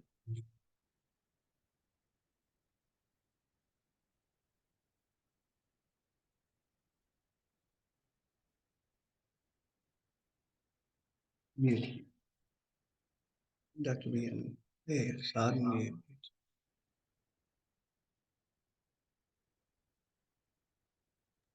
Yeah, I think I got muted accidentally. Yeah. Yeah, what about economic aspects? So I talked about like how by adopting a design for additive manufacturing, we can achieve significant cost savings. So the kind of cost savings that is possible, I discussed about. So in one of the part, I showed how we could go for design for additive manufacturing and achieve at least cost savings of around 80 lakhs per flight. So that is the kind of cost savings that is there in store when you adopt additive manufacturing. So both the direct as well as indirect cost savings are possible when we adopt additive manufacturing. Yeah, initial investment. Yes, definitely. Because all these machines are relatively new technology, there's going to be initial investment is definitely going to be high. But if you see in a long run, the benefits are going to far exceed the initial investment. So it is for us to take a call. Yes, it is like higher risk reward ratio is going to be there if you invest on the machines initially. Yes, skilled person. Yes, there's a requirement for a lot of training. Definitely, person has to be trained for operating all these machines. So skill is definitely required. So now, if you see, there's a lot of training programs going on in this area for training the manpower who can handle all these machines in future. So a lot of emphasis there on training to get the skilled manpower ready for this growth. What is there in the area of additive manufacturing?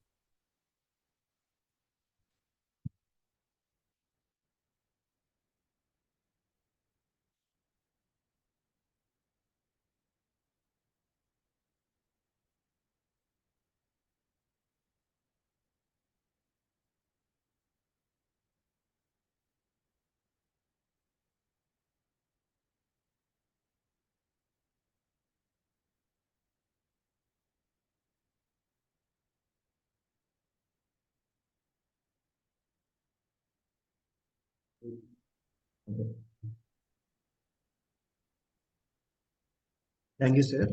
On behalf of everyone present here,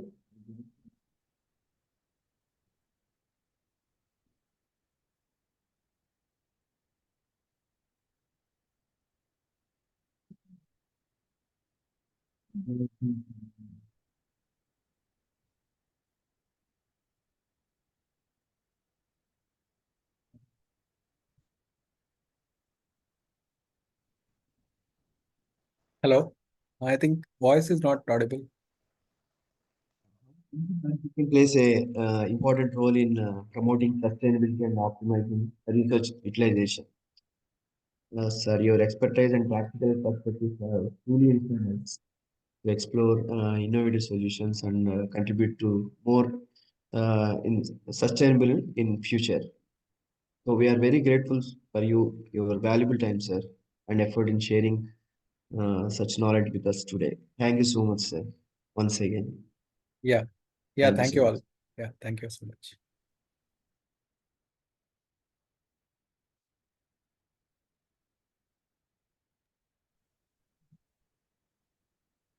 I would like to invite our next resource person, Dr. Ravi Kumar, sir, HOD Mechanical Engineering Department, NIT Warangal.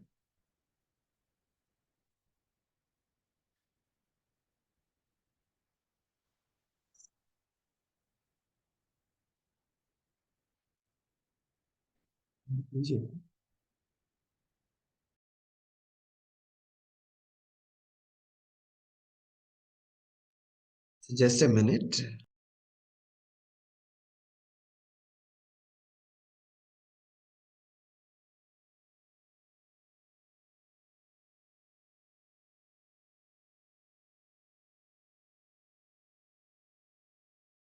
I'd like to introduce our resource person, Dr. Ravi Kumar, sir. So, Dr. Ravi Kumar, sir, is professor and HOD, Mechanical Engineering Department at National Institute of Technology, Warangal. And he obtained BTech degree in Mechanical Engineering from JNTU Kakinada in 2000 and ME in Computer Integrated Manufacturing, SIM from PSG College of Technology, Coimbatore in 2002 and PhD in Mechanical Engineering from Usmania University, Hyderabad in 2011 and postdoctoral research in 3D printing at Milwaukee School of Engineering, USA in 2012. He has supervised more than 40 MTech projects and produced 6 PhDs and 4 more PhD theses under process. He has published more than 85 research papers in national and international conferences and journals, which includes ASME publications. He has been granted 1 US patent and 2 Indian patents. He started MTech program with a specialization additive manufacturing in collaboration with the Central Manufacturing Technology Institute, CMTI, Bangalore, the first time in India. He is the chairman, jury committee, and technical committee of National Center for Additive Manufacturing, NCAM.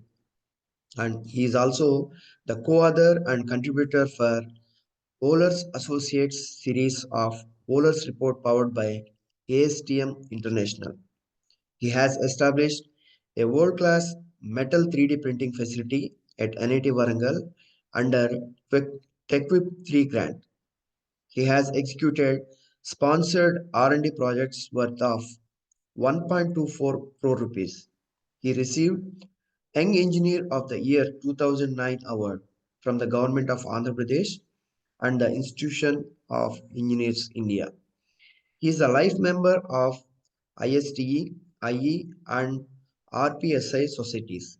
He visited countries like Australia, Sweden, Singapore, Finland, France and USA. Sir, Dr. Ravi Kumar sir, so I'm hand over the session to you. Just give your valuable speech, sir.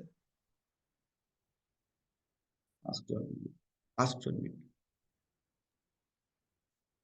Yeah, good evening, one and all. Thank you for your introduction. In fact, yeah, is my screen is visible and my voice is audible? Yes, sir. It's visible.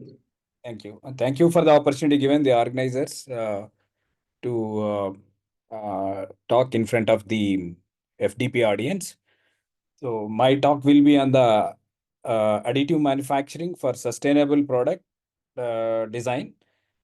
So honestly, sustainable additive, you can say it's a sustainable product. A design, I'm going to focus on the much on the design aspects of additive manufacturing.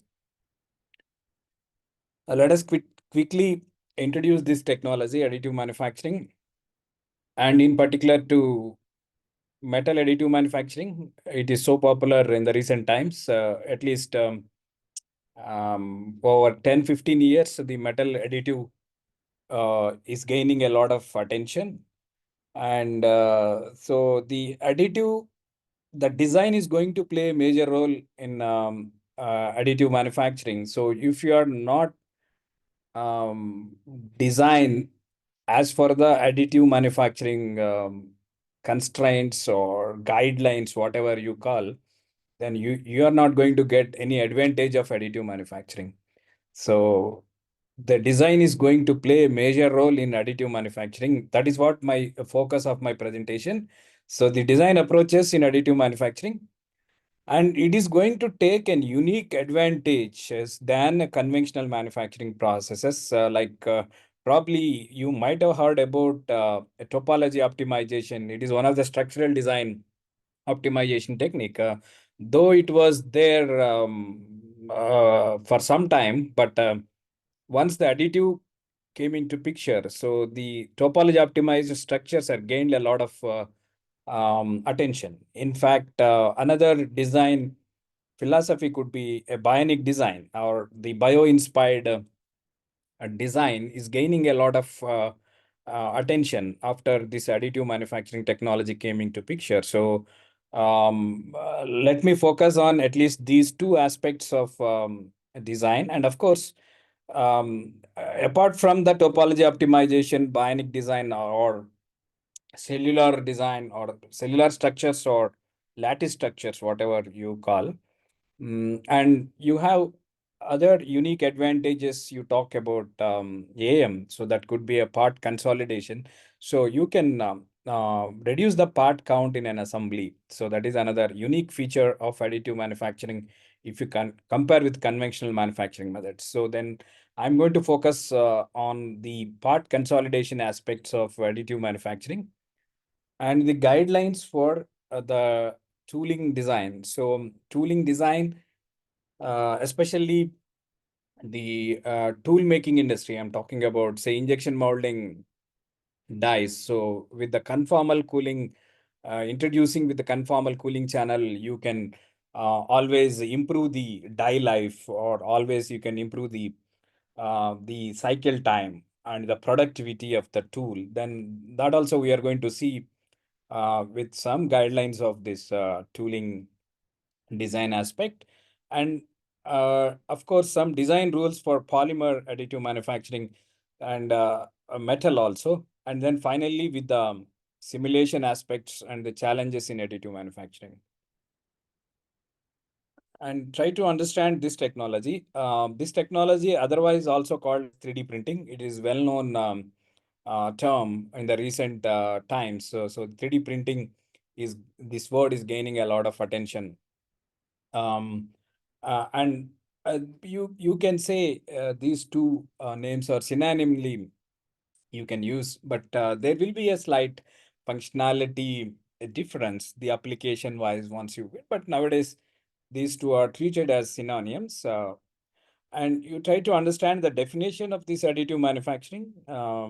It is a process of joining materials to make parts or objects from 3D model data, usually layer upon layer, as opposed to the subtractive manufacturing and formative manufacturing methods.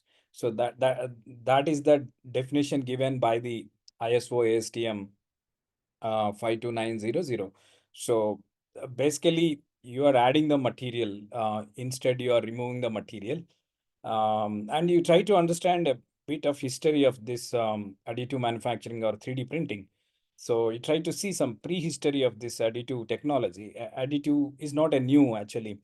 You try to see 1860s, there is a technology called photo sculpture, and in 1890s, topography, 1920 material deposition. So you can, this is not a new, and in particular to say, you try to see the precursors of this technology. That is in 1968, the first patent filed by the person called Kodama from Japan. But unfortunately, he could not commercialize that patent. But a person named Charles Hull, he commercialized his patent, and he himself started a startup company during that time, 3D Systems. But now it was the one of the biggest companies in additive manufacturing. So he has say grabbed that opportunity of commercializing this technology, even though Japanese are invented this technology much early than US people. But the credit goes to Charles Hull, which commercialized, and he himself started a company, 3D Systems, with the initial technology that is called stereolithography operators. So that is one among the first AIM technologies. At that time, it used to call rapid prototyping, this technology, where your applications were limited only the prototyping, predominantly polymer printing. But you try to understand the journey of this technology from 1994 onwards. The first metal 3D printed prototype has been come out from this technology, and further 2014. So the first AM part on flight. So it has gained a lot of attention. We can say at least maybe last 10 years. So it gained a lot of momentum. So this is a brief history of this technology and why we need to know about 3D printing or additive manufacturing. You try to understand the industrial revolutions, right? So the industrial revolutions, you try to understand the it used to take even say 100 years to come to or evolve from one industrial revolution to the other industrial revolution. You try to see the first industrial revolution, so where you have a mechanization concept came into picture, where your human muscle power has been replaced with the machines, and during that time, water and coal was the or the steam was the energy source. And then in second industrial revolution, where that was replaced with the electricity and mass production, and the production lines in coming to picture, that is during the second industrial revolution. Even it took 100 years, but you try to understand the third industrial revolution. So maybe only it is 50 years, which electronics was the and information technology and automotive production was the during the third industrial revolution. So in fact, now we are in the transition of a fourth to fifth industrial revolution. But you try to understand the time that the industrial revolution has been evolved from, say, third to four or four to five in the transition which we are right now. So it took very less time, right? Hardly 10 years or hardly your technology is getting changed. It's so fast, right? So you have artificial intelligence, nanotechnology, biotechnology, material science, 3D printing, quantum computing, and so on, right? So then, and other thing which we need to understand, the complexity of the product. It is gaining, say, your complexity in the products. So it is going like anything. And of course, we need to have the productivity also. So then the existing technologies is going to play a promising a role. Of course, 3D printing or additive manufacturing is going to play. And you try to understand the sustainable development goals, right? Say the sustainable energy goals. So where it has been laid, the 17 goals of sustainability, right? And then you can very much correlate this 3D printing or additive manufacturing technology to say to fulfill these kind of goals. And we try to see this say three layer say your sustainable development goals, like it may be in terms of economy or in terms of societal and biosphere, protecting the biosphere. So broadly, you can divide them. And of course, that is the sustainable development goals. And then you have a business functions, like you have R&D, and you have operations, and you have human resources, marketing, distribution, accounting, finance, procurement, and you have a say you have a administration, and you have ICT tools. So, and then you try to understand the outer layer, that is a digital technology. So the digital technologies, so like it may be a computing, or it may be a blockchain, or it may be artificial intelligence or robotics, digital applications, or proximity kind of technology, or open, or it may be a crowd based kind of a platforms, or geospatial technologies, IoT, and you have a immersive environment like AR, VR. And you try to understand the 3D printing or additive manufacturing is one of the promising digital disruptive technology under this circumstances. And your disruption digital technologies like additive, so what our material science is going to play a major role here. So the successful adoption of any digital technology to aerospace and biomedical applications is depending upon the fundamental understanding of your material processing to develop your machine say learning or artificial intelligence for further materials and the process design. So right from the aero applications to the biomedical applications, where you can see the promising role of the disruptive technologies.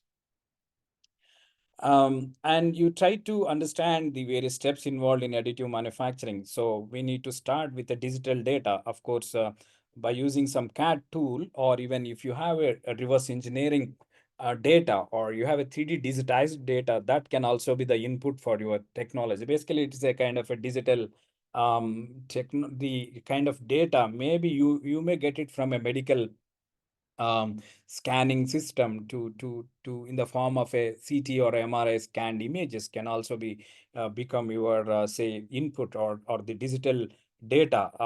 That depends on the application where you are looking at your product that has been manufactured through additive. So then what is your application? So application say going to play a major role here. So, and then selecting the type of material, and selecting the type of AM process, right? So that's why, because unlike your traditional manufacturing systems, so which it is process specific, and it's a material specific, right? So, and then we need to bring your feedstock or the raw material in a particular forms, and we need to follow some standards to so then yeah, so it is unlike your traditional manufacturing system, which we need to understand this. But anyway, once you are decided what is your component, and say right now your component may be simply a coffee cup. So that is to sip a coffee, that is your application. So then you can go to any CAD system, and quickly you can make a say CAD model of it, and there itself you convert as STL, or it may be a OBJ, or it may be a EMF or 3MF file formats. Nowadays, some of the machines can understand those, but all the machines can understand an STL file format. So your data could be saved there in your CAD system, or in your 3D digitizing data, or maybe in a medical kind of data, but it should be let's say saved it as an STL file at this point of time. And then you convert that, or you transfer that converted STL file to say to a pre-processing software which is connected to your machine.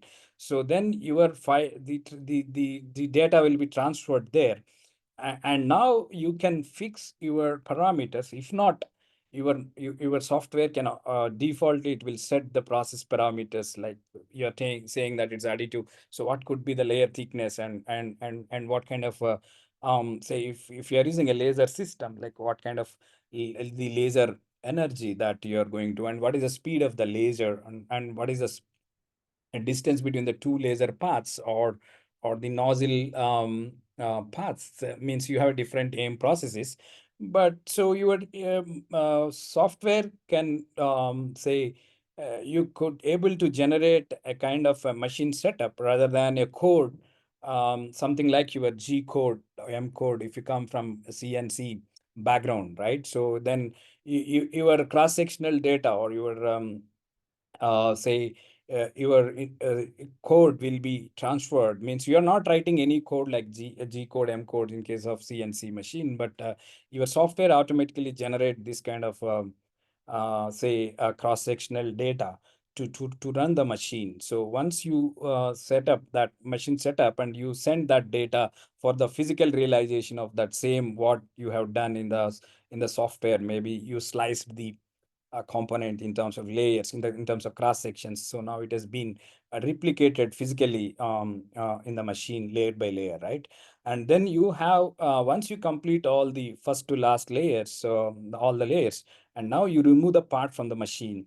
So means so you have to have some kind of supports here. Supports normally you never come across in a traditional manufacturing system, but we need to for ease of fabrication, we need to provide some supports wherever you have some overhangs. We will discuss some of the design guidelines for that also. So then once you complete all the layers, now you remove the part from the machine, and then it may be subjecting to some post-processing step. Maybe we need to remove the supports just now we have discussed, or you have some loose powder, it should be evacuated, or like you are not satisfied with the surface finish that you build from the machine. So in that case, it may be subjecting to a kind of surface treatment, or it may be subjecting to a furnace treatment further to increase the mechanical properties, or the microstructural aspects. So then and also it depends on your application, your post-processing method. Maybe you are expecting 100% dense part, but your machine may not be able to produce 100% dense. So then it may be subjecting to some heaping operation, or it could be a kind of say furnace treatment in order to improve your properties, right? So then it can be done in the seventh step, that is a post processing step. And finally your part is ready for your application. So you can make say a pin to plane by using additive manufacturing technology, right? So then a pin will have much requirements, design requirements, rather than aeroplane component under hood, or it may be a structural member, or it may be a cabin component in terms of aerospace application. So then you have a different requirements. So then of course now apart from your AM, so then we need to rely some extent on the post processing methods also. So anyway, so this is the in a nutshell, the additive manufacturing is all about. So then you may get doubt, you try to understand the cost versus the quantity, right?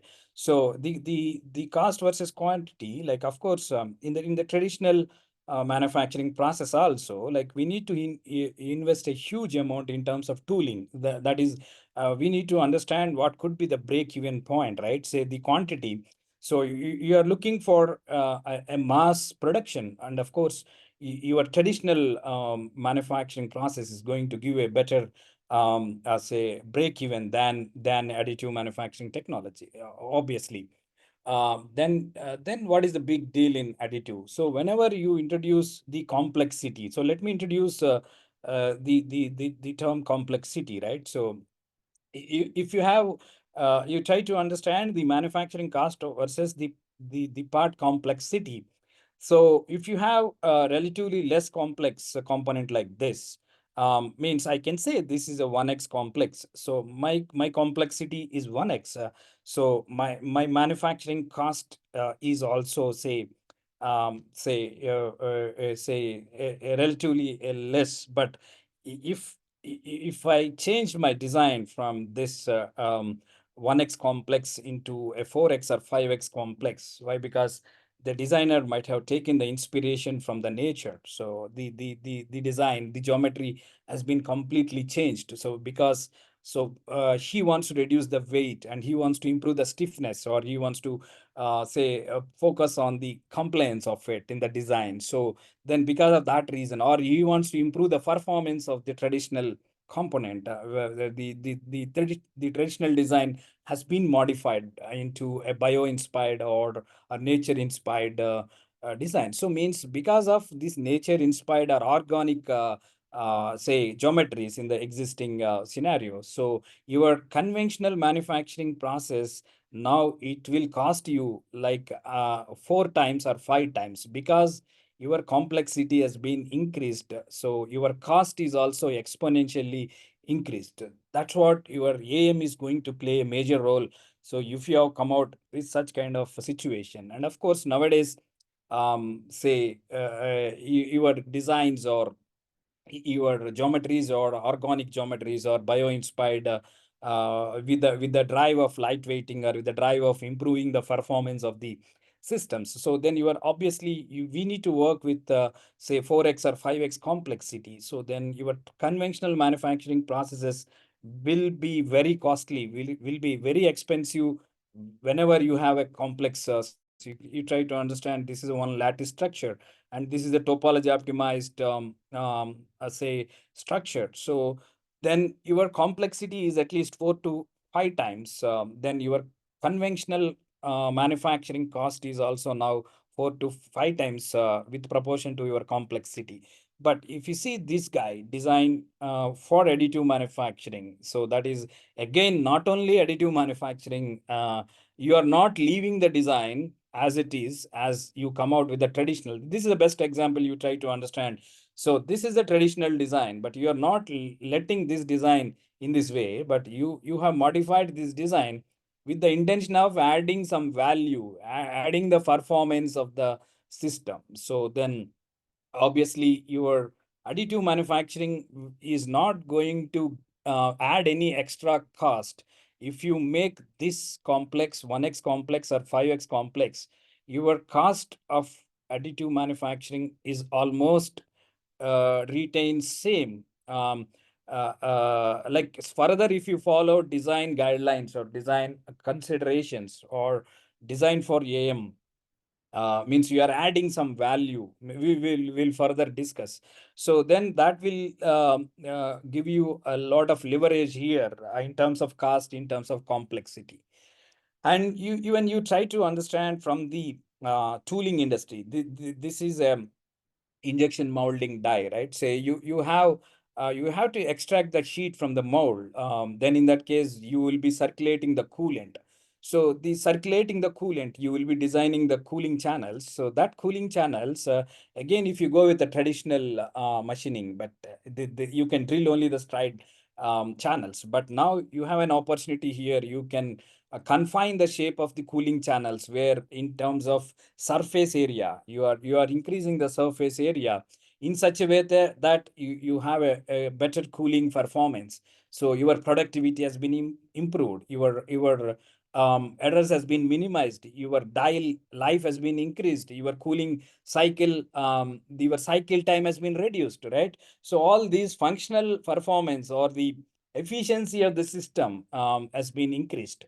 not only your cost, not only your complexity.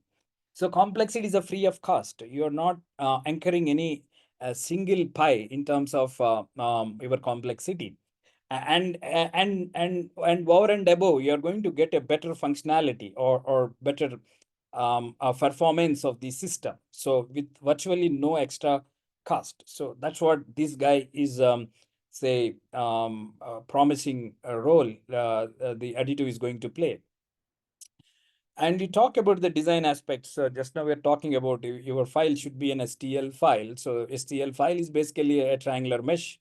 But unfortunately, your STL file doesn't support any color, texture, or material, or a kind of textures.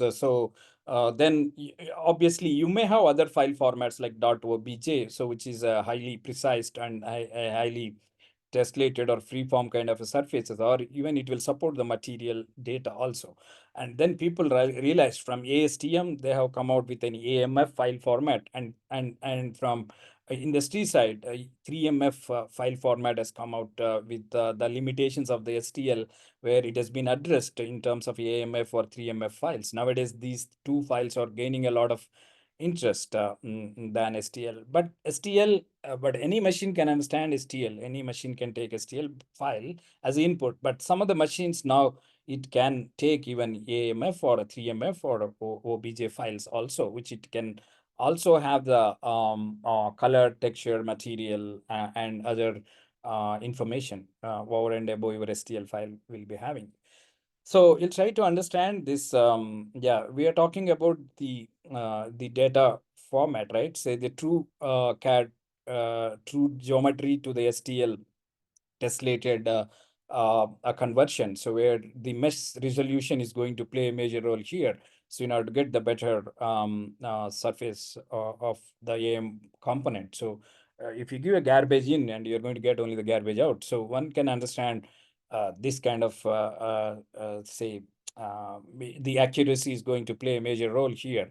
And also next step is to slice these files. So the slicing this, so then you use typically it may be a 50 micron layer thickness, or maybe 100 micron or 150 and so on. So then again, your accuracy again depends on your say if you have a thinner layer, but it and then we need to have a trade-off between the build time and the accuracy. So that's what we have to leverage here. And once you slice it, and then you are going to generate a contour data, right? So your nozzle or your laser is going to initially draw the outer contour of the cross section that you have generated in the software, and your laser is going to trace that outer contour, and then it is getting filled with various strategies, filling strategy. We'll discuss that further. So, and then part orientation is going to play a major role in designing your AM part. Why? Because so you try to understand this orientation is going to give a better surface finish than this orientation.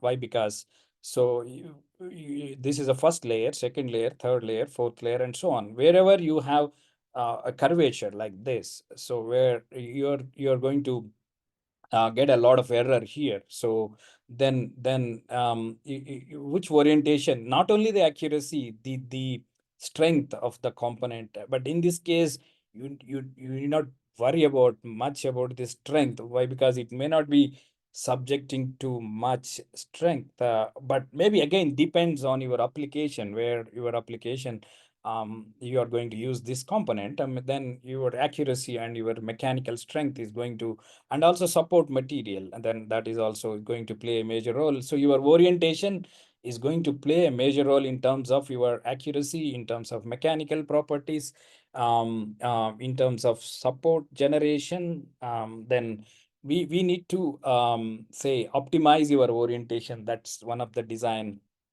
guidelines which we need to understand. And of course, as I said, like the thicker layer and the thinner layer, so where it's going to dictate your accuracy.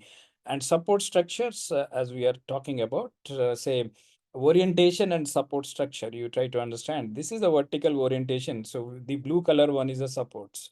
So here, and one more thing, you have a circular holes here. So then you have a support material inside the circular feature. Then how you are going to remove that support? That is the biggest challenge. So then in that case, probably you may be changing the orientation. But in this orientation also, again, you will be left out with a kind of say a support material here. So support material outside, it's not going to be the very challenge, but anything is inside that you're trying to your system is giving a support, then how you're going to remove this support? That it is a metal, and then that's going to be the very challenging one. And then your design for additive manufacturing means your design philosophy in additive manufacturing is going to play a major role here in terms of even minimizing the support structure. Here what you have done is cleverly you have converted this supports into the permanent feature of a particular component, so without giving any supports here. And further you try to understand here, you have converted this supports into a kind of load bearing, or you are increasing the strength. Probably you what you're trying to do is, so whatever the limitations or the constraints that the AM is posing, but you are converting them into a useful or the added value to the product, maybe in terms of strength, or maybe in terms of say minimizing the the surface roughness. Otherwise, if you're given this as a support, and you might have damaged this part while removing this support, but now you're not making that as a support. In fact, cleverly you are converting that into a permanent wall here, the integral part of the component. So that is a one thing which we need to understand, and further we will discuss. You have several such kind of a design for additive manufacturing guidelines to follow, right? And also it is material specific. That is another challenge we will discuss further. And you try to understand the additive manufacturing industry. You have a lot of say applications going towards consumer products and consumer electronics. That is the biggest industry, the biggest users of this additive manufacturing technology. Why? Because you have a lot of customization, you have a lot of personalization, or a lot of complexity involved in this area, the consumer products or consumer electronics. And then followed by your motor vehicle, that is automobile and automotive together, that is 18.6%. Then again, we need to have a kind of customization, and then lightweighting, probably the kind of automobile and automotive industry, and medical. And again, this is meant for your complexity is a free of cost, right? So the medical or a dental, the human anatomy is supposed to be the much complex in the universe. So human anatomy, and that too you are personalizing. So each one is unique in your human anatomy. So then you can very well personalize or customize the device or the prosthesis as per the patient requirement. That is the another driving force here, why this is so popular in medical or dental. And followed by aerospace 10.2. Again, a lightweighting is a driving force here, and super alloys, which you will be working on this aerospace applications majority of the time. And then that is the other driving force here is to say maybe in terms of improving your fuel economy, reducing the payload, right? So and then industrial business, industrial machines is 13.4%, and academic institutions like us, people may be using around 6.8%, government and military applications 5.2, architecture applications 3.9, and other applications around 3.6. So this is the industry share of additive manufacturing applications. And as we discussed, like automobile is an area where you can even make engine parts, or even you can make interior, or you can make the body parts. And even in the aerospace, the same, like aerospace and automobile, where our focus will be on reducing the weight where your performance, the fuel economy will be improved, right? So, and then this is one case study by GE in an aircraft engine. It's a fuel nozzle. This fuel nozzle, typically 18 fuel nozzles are there in a Boeing 700 series of engines, which is made by 9X series of GE engines. Then this has been, the parts has been consolidated. Earlier it used to have 20 different components and they used to assemble, but it is a single piece. This is a single setup. They made it. So anyway, we'll discuss further. This is the unique advantage of additive manufacturing technology, especially in aerospace or automobile, and of course tooling. Just now I told you about the conformal cooling channel, right, where you can see your coolant. This is the inlet for your coolant, and where it will be circulating like this, and like this, and where your the heat has been dissipated, or it has been carried out in terms of these cooling channels, and which it has been increased the surface area, and then your cooling performance has been improved, and you have designed this cooling channel along with the die, and you have made in a single setup. So that is the biggest advantage here. So the die life has been increased, and the solidification, now it has been improved than the traditional tool, and so on, right? So this is what we can talk about, some tooling industry. And then medical, as we discussed, like you have a lot of customization, a lot of personalization, a lot of lightweighting, a lot of osseous integration is a major requirement in medicine. And game avatars, again, customization is a driving force here. Jewelry, yeah, again, you have the complexity in jewelry designs and the customization in jewelry design, and of course prototyping. These are some of the industries that AM is going to play a major role. And talking about AM processes, so ASTM has classified into 7 groups, and the materials could be right from the polymer, and again in the polymer it could be a thermoset, or even it could be a thermoplastic. But if we talk about a thermoset, so thermoset can be operated only maybe at least 2 technologies, to name 2 technologies which the thermoset can be mapped. That is only with the VAT-based system like stereolithography, or even it could be a material jetting. Only these 2 can operate the thermosets. But talking about the thermoplastics, so thermoplastics, even predominantly material extrusion process can be done, or the powder bed based system can also take the say your thermoplastics.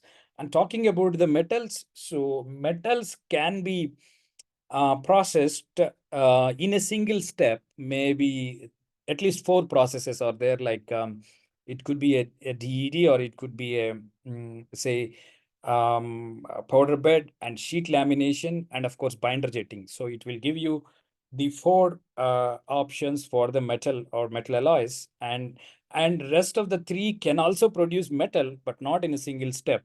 But it may be in 2 steps or maybe 3 steps. It is possible. But in a single step, maybe you have only 4 options to make metal or metal alloys. And similarly for the ceramics also, we're talking about ceramics. Predominantly, ceramics is recently a somewhat challenging one. Ceramic is the material which will have much brittle, and to process it is somewhat challenging. But you can process ceramics also. Not all these 7 processes, at least 2 or 3 processes can able to make ceramics also. And composites also similarly, you can make maybe again 3 or 4 processes. You can even process the composites.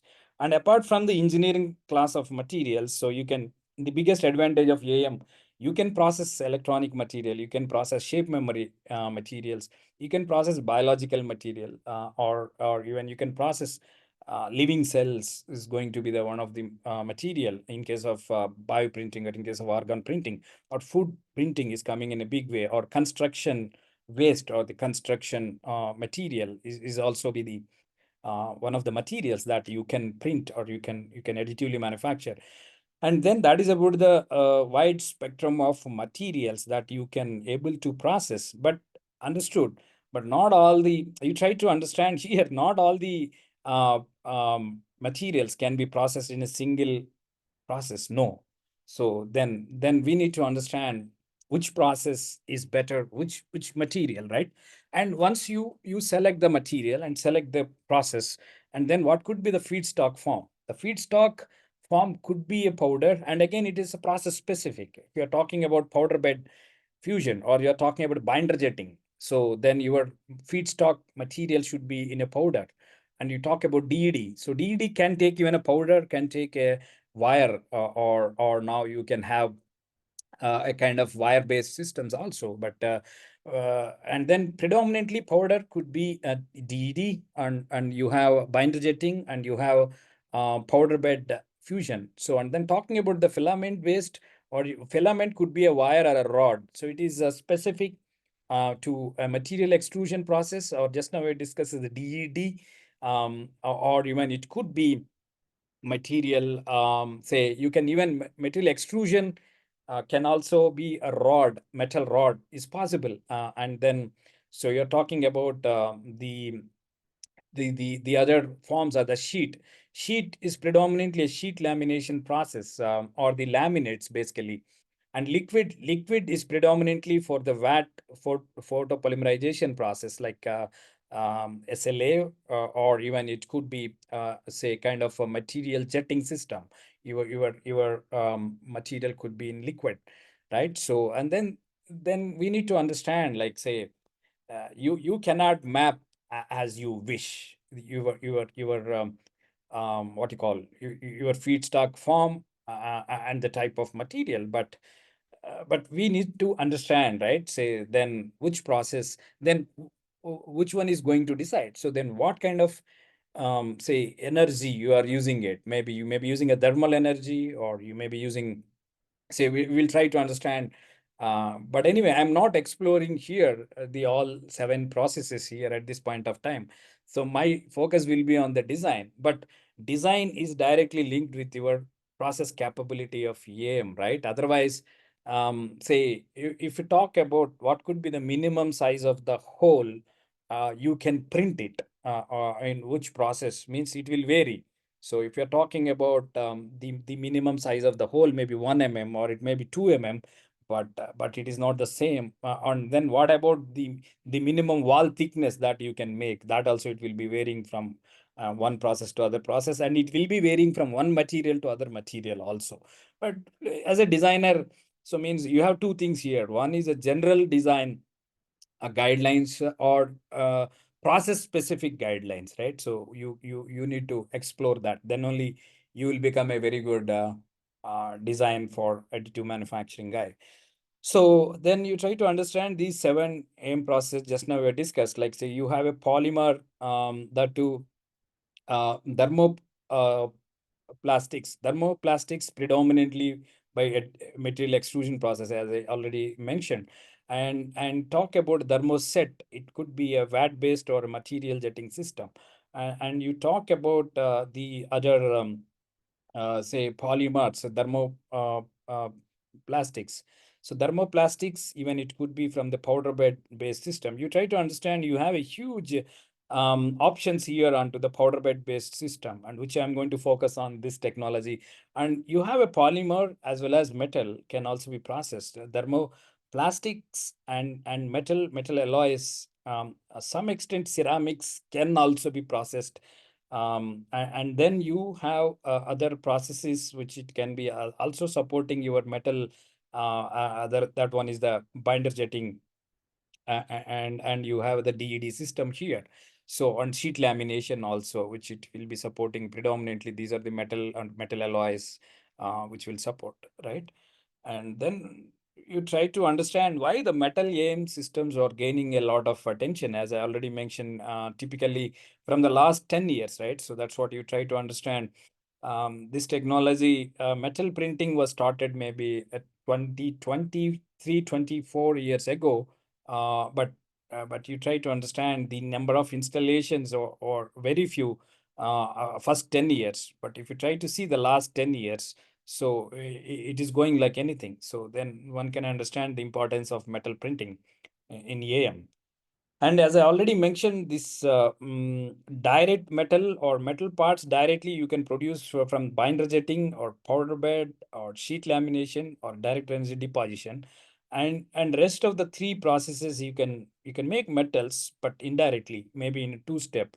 So you make a green part and further you do infiltration, further you do debinding, or further you do infiltration. Further, you do some furnace treatment with the green to the say brown, and brown to the say your 100% dense metal part. But it is possible with the other three processes also, maybe in 2 steps or 3 steps. Yeah, so you can very well process the metals, but you follow the rules that the feedstock form and the standards which while you are making your feedstock or the raw material, right? So then, yeah, try to understand among the four, again, three is the most predominant. Like it may be a powder bed based or direct energy deposition, or it may be a sheet lamination. Though, yeah, binder jetting can also be done with the metal, and but powder bed is very well known with the laser or with the electron beam, or even with the DED with the powder or the wire, and again maybe with the again with the laser, or again with the even arc, like you are welding, right? So the consolidation, like what you do, the arc based deposition can also be, or a laser based one, or electron beam based one, or even it could be a solid state like a sheet lamination. It may be a foil, or it may be a rod, or it may be powder even. To name, ultrasonic additive is one among in the solid state. And of course, friction stir is another one where you can do it at the solid state level. And also you have a cold spraying. The powder can be that can also be solid state process. And you try to understand the precision or the accuracy of the part among these metal AM processes. The powder bed is going to give at the high accuracy, but the deposition rates are very low if you compare with an arc based deposition, or even a friction stir based additive, or electron beam deposition. So you have relatively high deposition rates, but unfortunately you are not going to get a better accuracy, or the basically these are a near net shaped processes like ultrasonic or friction stir, or even wire arc additive, or a kind of processes. But your powder bed based one, it's going to give very much precise without much post processing. But of course, once you will get a near net shape, but we need to invest at least 40% or 50% of your cost towards post processing, right? So that is the biggest challenge. And you try to understand the powder bed based system. I hope maybe you may be familiar, some of them, maybe I don't know the level of understanding. But anyway, this is a brief video will tell you it's a powder bed based system, which we have at NIT.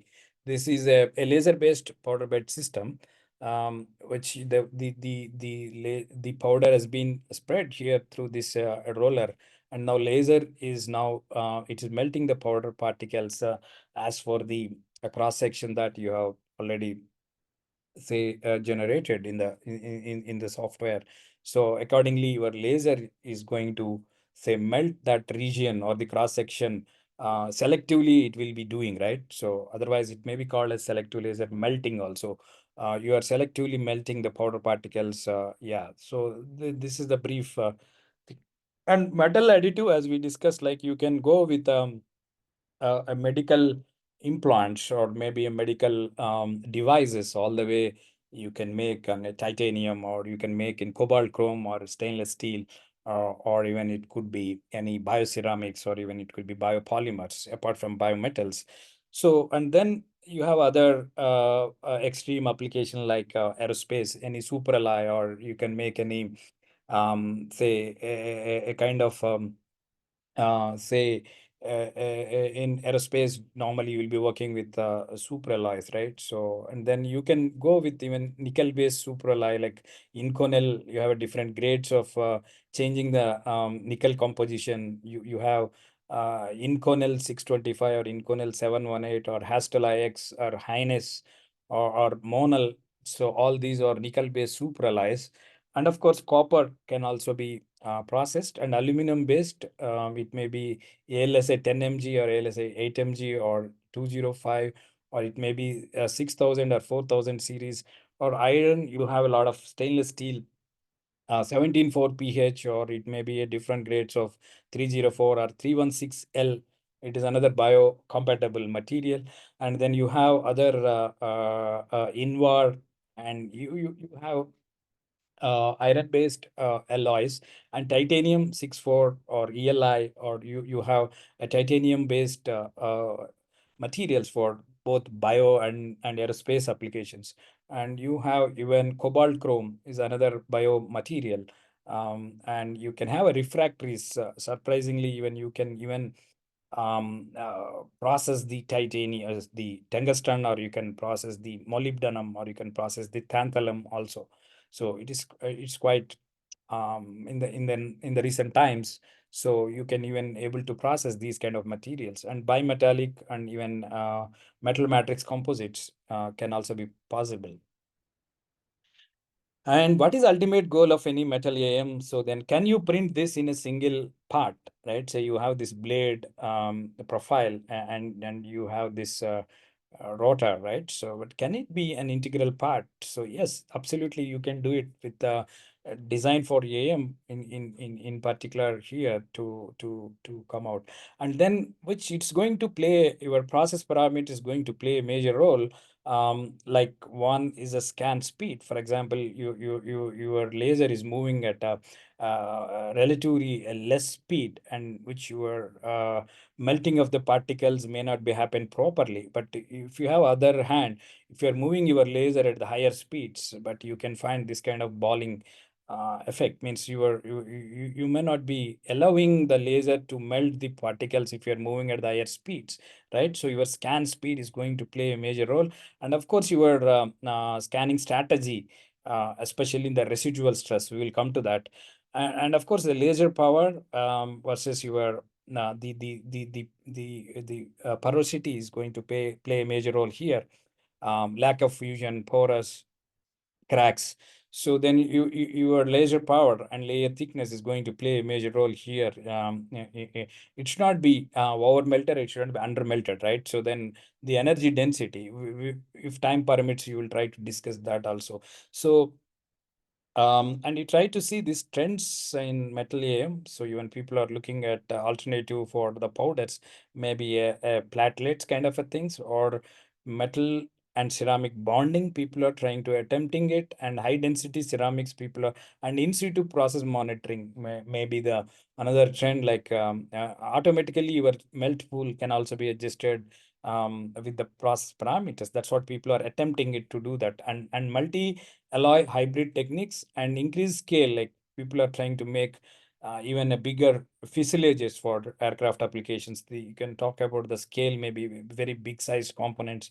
And also people are trying to make some shape memory materials and support structure etching and non-weldable alloys, like people are attempting it, or people are succeeding it.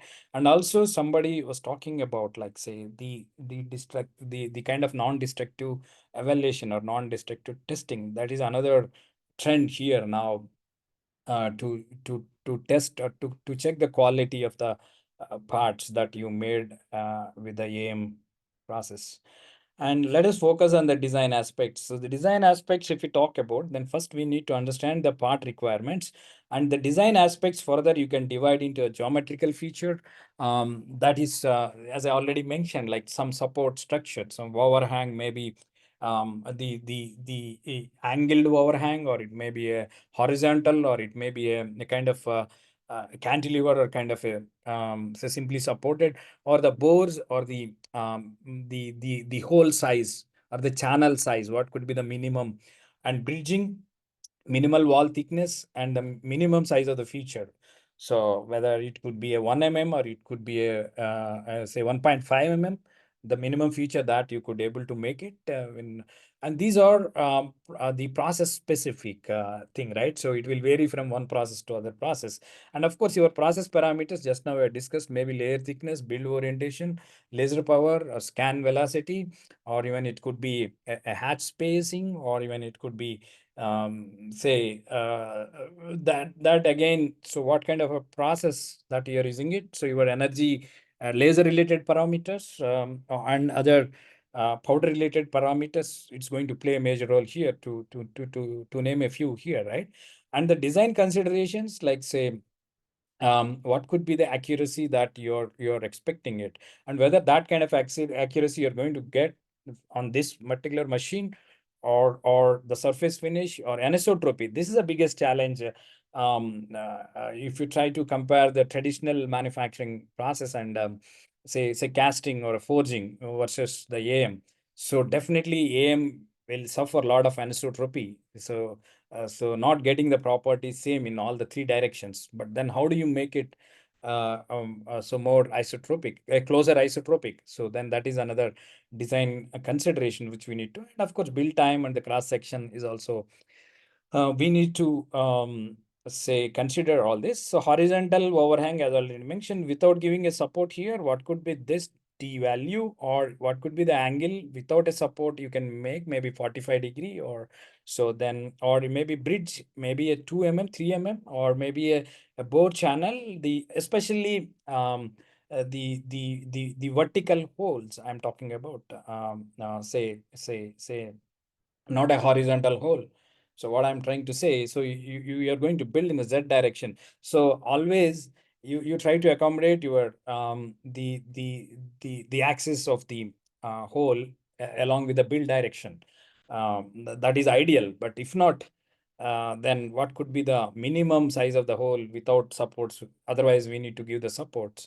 And then you have you try to understand the up facing and down facing, like you have a 0 to 180 degree and 0 to 90 or 0 to 45. You have a lot of say you have a darker one is a much worse surface, but you're relatively you're going to get a good surface finish between this 45 degree, from 45 to this maybe 135. This is the region where you can get a better surface rather than the down facing this region, and of course from 0 to 45 here.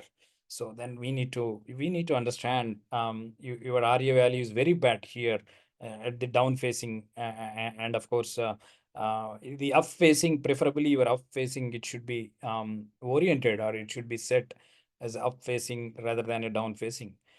And then coming to the design, different kinds of design, maybe redesigning aspect, like you have, as I already mentioned, your AM is going to the winner, where so you are redesigning the existing design to with the increasing in performance or reducing the cost of the production. So then that is a one redesign based one, or you can design right from the scratch. Right, it could be a topology optimization, or it could be a generative design. Nowadays, all these CAD softwares can offer a generative design and then topology or lattice-based designs, right?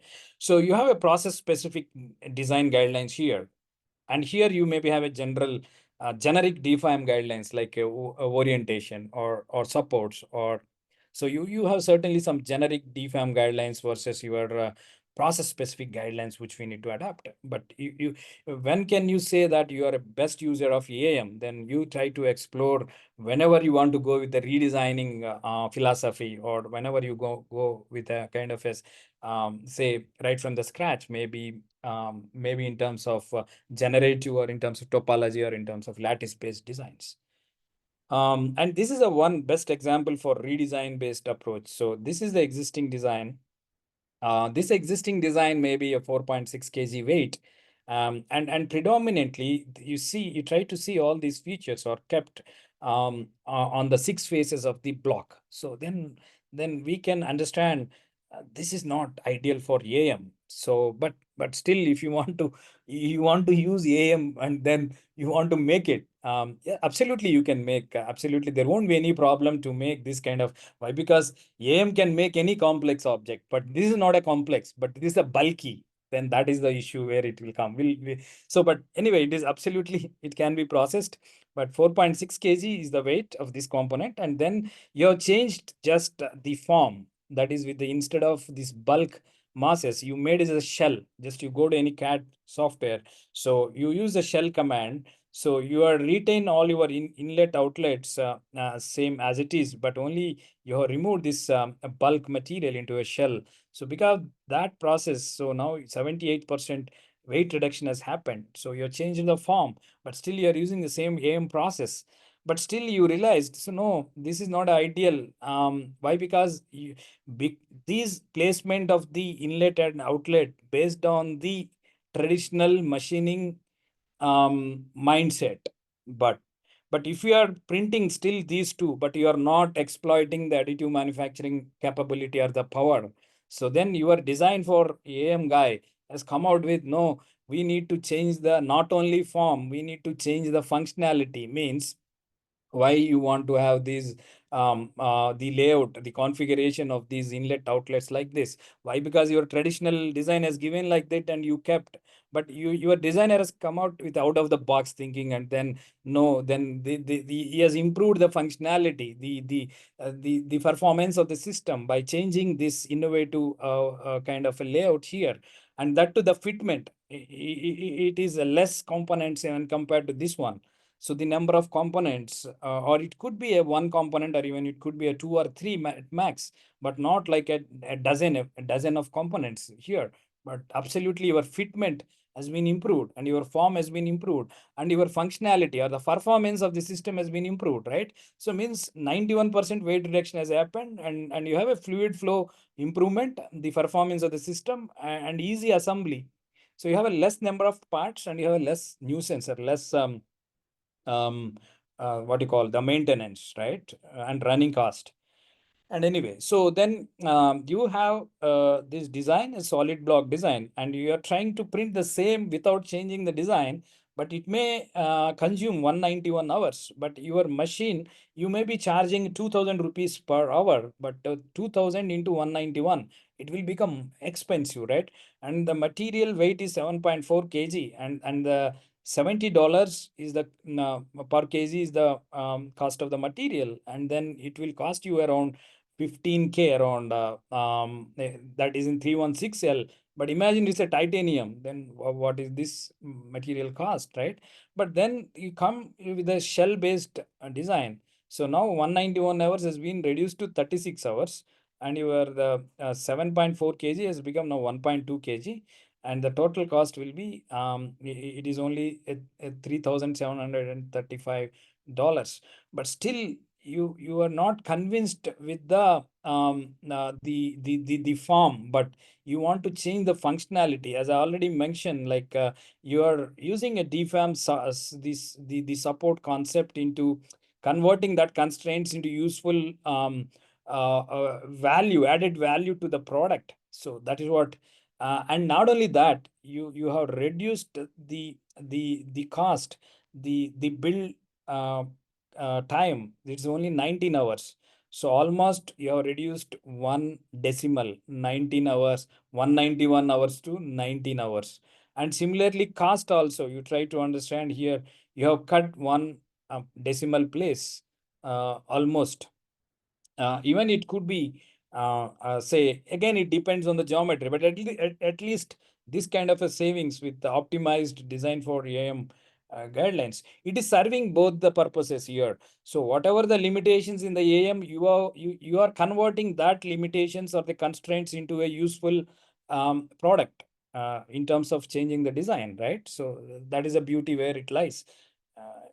And then this is another example where you can see why again the traditional design. So come out with the out of the box thinking, and then saying that, hey, why you need to lay all these things like this, because you have machined this component, you have all 6 faces. That's what you have used only those 6 spaces, but now you don't have what you call your imagination, and you don't have any limits. So design have a lot of freedom here in AM, right? And so that's what you have redesigned this at the much cheaper price and much improved performance of the system. And conformal cooling channel, as I already mentioned, like you have traditional channels versus conformal channel, where you can see you have reduced a lot of say errors, which is from the traditional to the additively manufactured conformal channels. And the 10 mantras, like manufacturing complexity is a free of cost, means, as we already discussed, like whether it is a cylindrical object or this kind of a topology optimized or bio-inspired design, you are not paying anything extra. Unlike your conventional manufacturing method, it may be a 4 times, 5 times costlier. And variety is free, right? So you can make 100 or 200 or even thousands of different geometries in a single setup without writing any code. But if it would have been much tedious if you adopt traditional manufacturing methods. So we need to look for tool, we need to look for program, we need to look for sometimes jigs fixtures, but no such kind of business here. Your variety is free. And no assembly requirement, right? So you can make it even a single piece without an assembly. Why we need to have this assembly? Means your traditional manufacturing methods may be having some constraints, which you could not make it in a single piece. That's what you might have subdivided into an assemblies, things like that, right? So if you have a technology which can make such kind of consolidation of the parts, then and zero lead time, right? So your supply chains has been minimized and your logistics has been cut down. So you have a zero lead time and unlimited design space. This is what you're talking about. So there is no limit for the designer imagination out of the box. Then always in the traditional manufacturing method, always we need to consider whether it can be manufacturable or not, right? So then, but here we need to understand the constraints of the machine and things like that. You have a different ball game, and you need to have a different mindset, or in order to achieve or in order to get the maximum benefit out of this technology. So you don't have a limits here. You have an unlimited design space here. So sky is only the limit. And skill, you don't have much skill here. So machine is automatic, but the skill requires in design for AM. That is the order of the day. But your machine is automatic. So you're not doing to do anything with the machine. But whatever you design, and then that's going to play a major role. So almost you have a zero skill manufacturing. And you have a compact portable manufacturing systems, right? Say you have very compact size. Now you have a desktop based polymers, at least polymer printers, composite printers can be a desktop based, which can make a bigger size components in comparison with the traditional manufacturing processes. And less wastage byproduct. Of course, you are not removing the material, you are adding the material. And infinite shades of material. You can print a circuitry material, you can print a polymer aside, right? So then you can vary the multi-structure, or functionally graded materials. You can very well make it. So that it may be tough or impossible in traditional manufacturing processes. So you can tailor make your properties. So that is the biggest advantage here. And you can precisely make the physical to digital, digital to physical. And topology optimization is, as I already said, like say, you want to make a lightweighted structures. So without compromising the functionality, means you sometimes you may be increasing your stiffness, or sometimes you may be increasing the thermal conductivity. It's a thermal energy application, or you are increasing the what you call the ASIO integration in case of medical applications. And you're reducing the weight, or you're minimizing the part count in terms of your generative design. So you can do a lot of stuff here. So you can even print the parametric designs, or you can print generative designs, you can print topology optimized designs, you can print lattice structures, you can print mimicry or bionic designs, which has been inspired from the nature, or from the cell biology, or from the as such from the animals, or inspiration could be from the nature. So you can print any complex say structures, right? So and then you can make this kind of lightweighting structures. You can make topology optimized structures, like it may be an say a structural cabin or underwood components in aerospace. Or even you can see this is a lattice structure here, and then it has been made in a single setup. It's a monolithic, means it's a single setup. It has been done. Your fuel injector and thrust chamber, everything is made in a single go. And then the advantage here is you have improved the cooling performance, and you have done the light weighting, you have reduced the weight, and you have improved the cooling performance of the combustion chamber through the lattice design here. And this is made out of nickel based supralloy, that is Inconel 718. It's very difficult to machine it.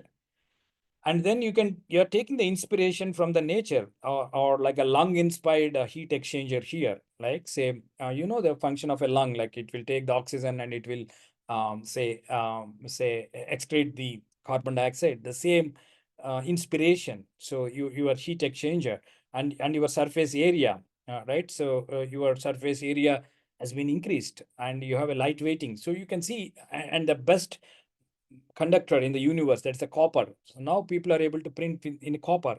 You have the best material in the universe, and you have best design in the universe, that is a bio inspired or nature inspired design, right? So you are getting both the benefits of as such the material advantage and then the design advantage. You are going to say combine these two.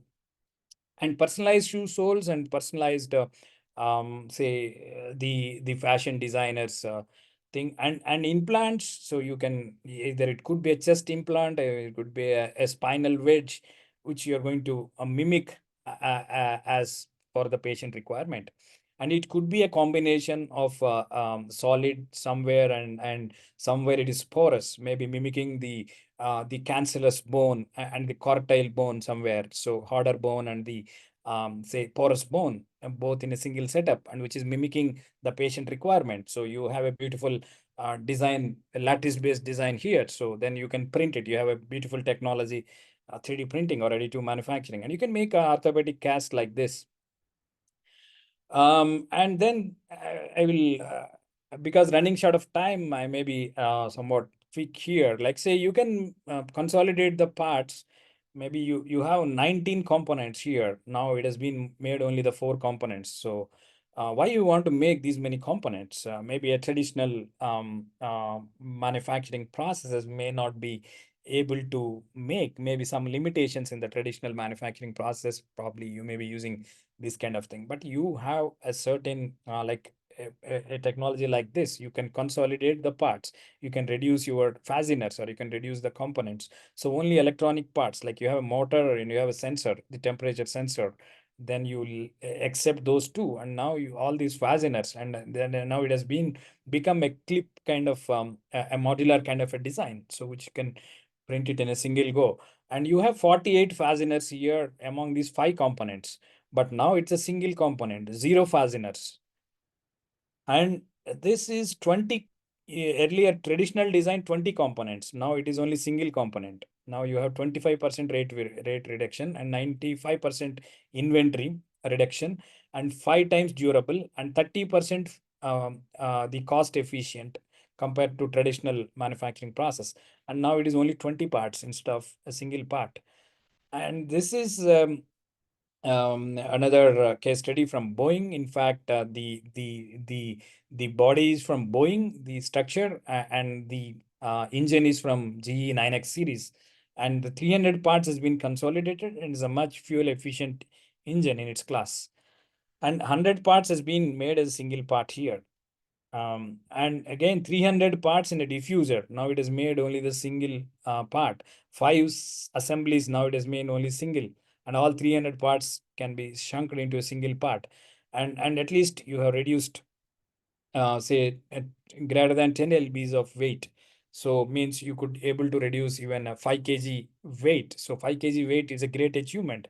So you talk about that is one part of your engine part is a diffuser, and then it will multiply yeah, that's what people are. GE is looking for at least 1/3 of the engine parts made out of 3D printing. And the why they want to adopt this, the supply chain logistics simple, assembly simple, maintenance simple, and again 50 kg weight, more than 50 kg weight reduction has been happened, and fuel burning efficiency 20% efficient, and 10% more power inside the engine. So then what else you required? So this is what, and certification is also doing it very faster. And these are some of the part consolidated things, like how unorganized inlet outlets, but now it has been put it in a most consolidated, a single hydraulic wall, a single component, rather than these many components, the traditional design.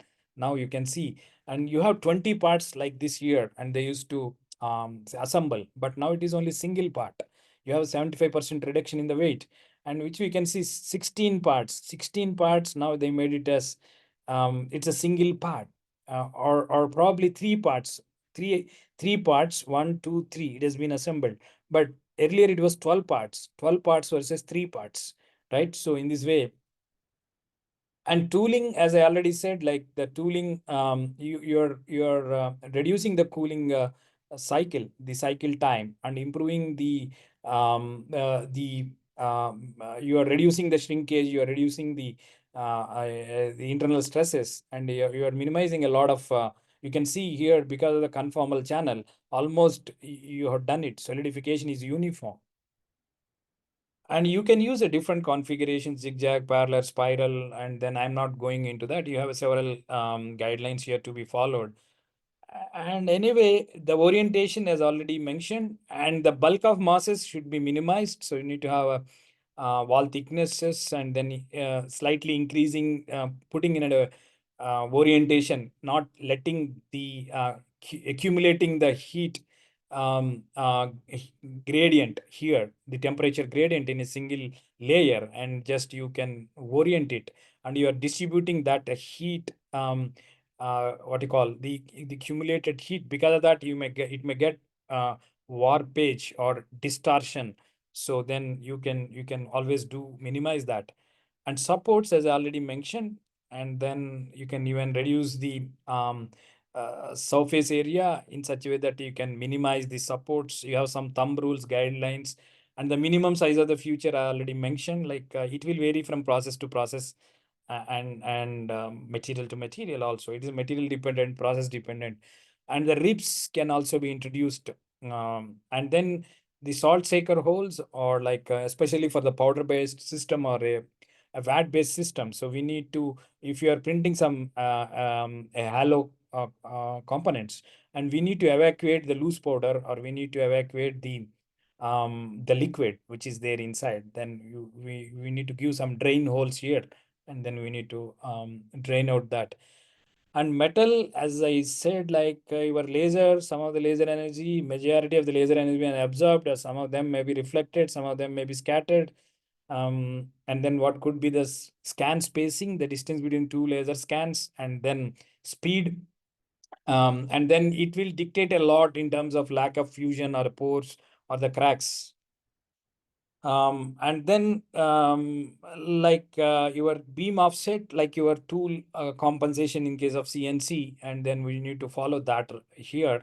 And then you're not leaving the bulk of masses, means the gradient, temperature gradient, or residual stresses in a single region. Then you're trying to distribute across the entire region of your layer, or across the layer, the one layer to other layer. Then you are changing the strategy, the laser strategy. That is another design guideline. So then what is the energy density that you are going to just power upon the scanning velocity into hatch space into the layer thickness? And you have a less energy density. You have a lot of porosity in the structure, but you increase the energy density, but certain extent. But if you keep on increasing the energy density, so then you may be losing your surface finish. So then we need to optimize these parameters. And then you are talking about the horizontal surfaces, you give you a lot of cracks, but now how you can minimize this. And the supports, yes, we need to follow all these design guidelines. Then what could be the, as already mentioned, up facing, down facing, and then come out with what could be the optimum orientation without a support can build.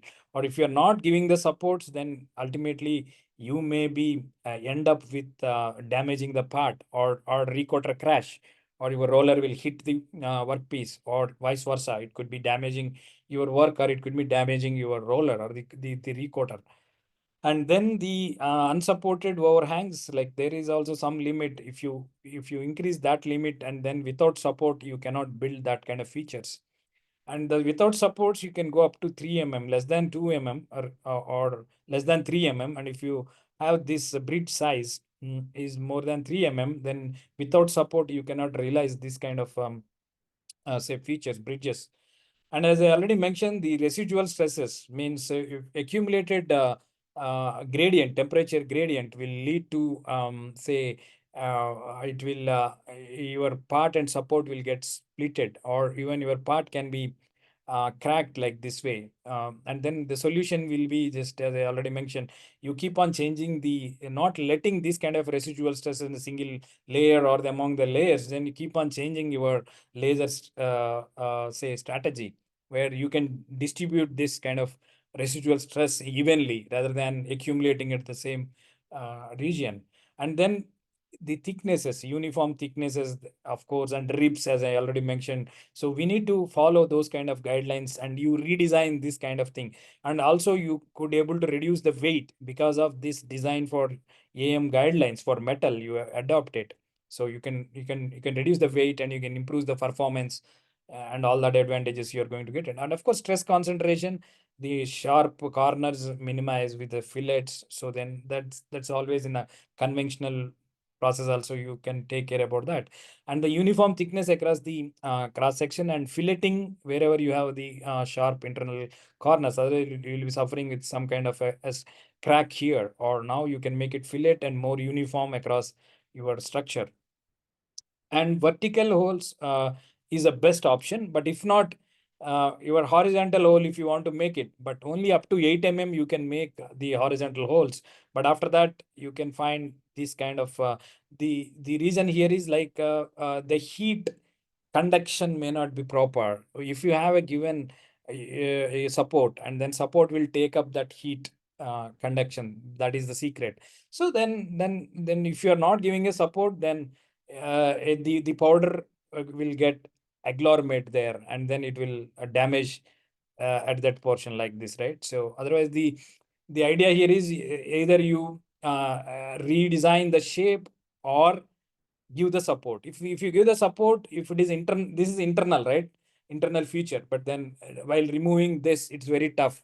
Imagine that you have some conformal cooling channel, or you have a lattice. Why? Because you are saying that I could make a topology optimized structure and you one hand, and you are saying the lattice structure. But then if you are having some support inside your lattice structure or inside your conformal channel, how you are going to remove that? That's a big challenge, right? So instead of that, you can adopt maybe a elliptical shape or teardrop, or maybe a diamond with some fillets. You have certain guidelines, but because running short of time, I may be skipping. Maybe the idea here is we need to follow some guidelines or some considerations while you are laying your even parts, organizing your parts in the in the bed. And also we need to understand the process specific constraints, like say what could be the minimum wall thickness without supports. You can build maybe a unsupported wall, or maybe a supported wall with two surfaces or one surface, or angle we mentioned, and embossing, engraving features, and bridges also we have mentioned, and what is the minimum size of the hole. So it will be varying from process to process and material to material also. So that's a challenge, or these are the constraints which we need to understand. So you as a designer, that to design for additive manufacturing guy, so you must know all these constraints, or you must know about all these limitations. Until unless you know about these ins and outs, otherwise you may not be become a good design for, or good user of additive manufacturing, and you may be blaming the machine is costly, the technology is costly, and we could not make these features got not realized. So then once you follow these kind of guidelines, then you can, and some of the other features, but because running short of time, I may be skipping. And finally, you have a simulation yes, you can do a simulation stuff here before you print it. So means what could be the distortion and what is the residual stress? Can you get it compensated? Go to CAD and then you get it compensated. Or like you have supports, then how can you make maybe some lattice supports here, or wherever you have some kind of red color here means the stresses are more, the residual stresses are more. So then accordingly you can optimize this, or the recoater damage or the build dryouts, or maybe it will also predict the heat, the post-processing requirement, maybe heat treatment, maybe heaping, maybe a support removal. So through this simulation stuff with the multi-physics, multi-scale modeling, yeah, so you have certainly some simulation softwares. And let me come to the final part, maybe challenges. So the challenges could be you don't find much ASTM standards. That is a one straightforward challenge you can say.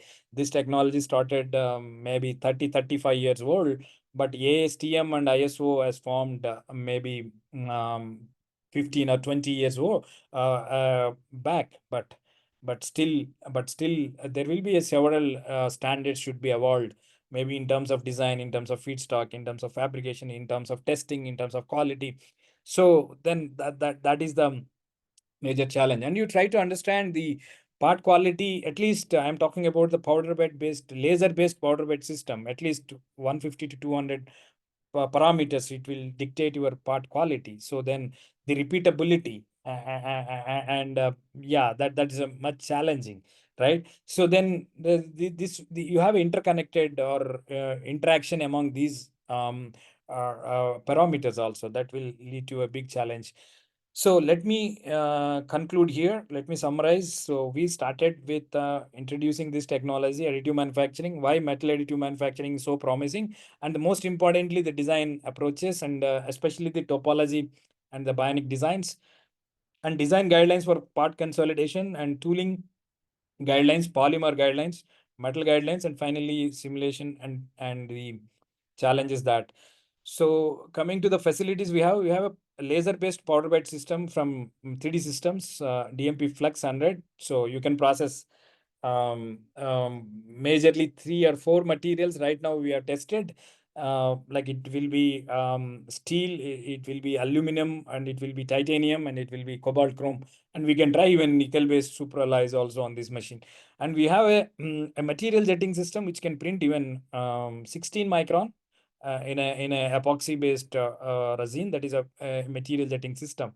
And we have extrusion based system, like this is a dimension series from Stratasys and the Mojo series, and desktop machine like Ultimaker. And we have a couple of scanners, and AM softwares mimics Magic's thematic 3D export and 3D sprint. These are the simulation softwares which we have. Yeah, let me stop it here, and if you're having any questions, yeah, you can always ask me.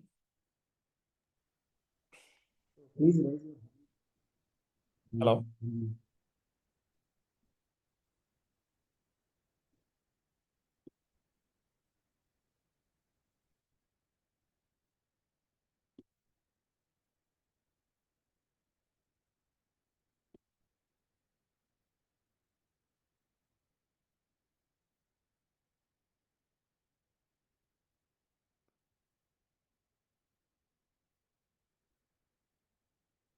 Yeah, let me know. Do you have any clarifications? Say anybody is having?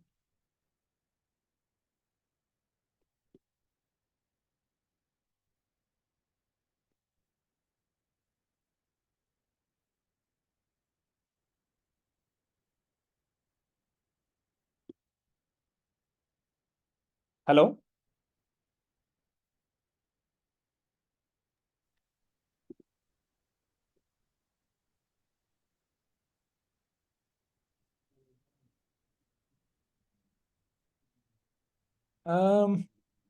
Government policies and industry regulations plain promoting adoption, sustainable additive manufacturing. Of course, yeah, it's a relatively new technology. Yes, of course, the government has to, yeah, policies should be laid down.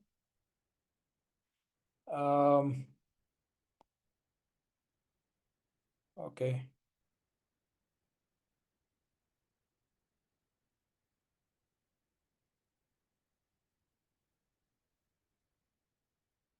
Let me know. Still, do you have any clarifications?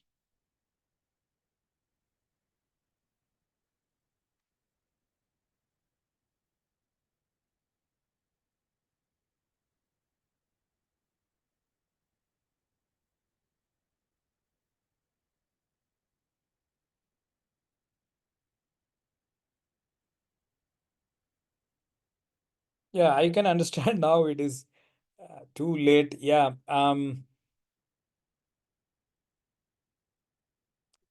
Yeah, I can appreciate your presence with the patient listening. Now it is 9:40 almost. If there are no more questions, I would like to thank the organizers.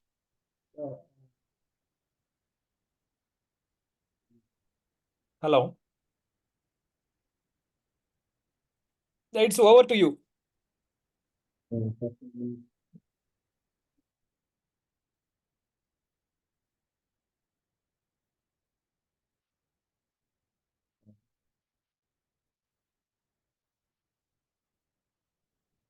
And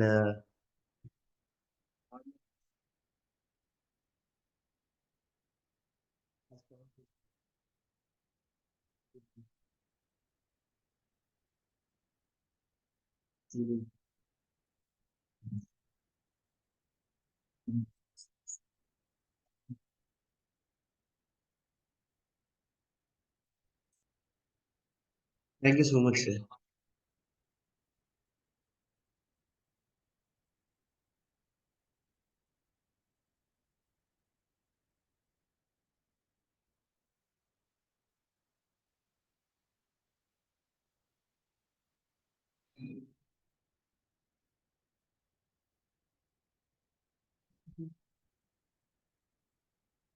ఏంటి మరి మాట్లాడింది మరి?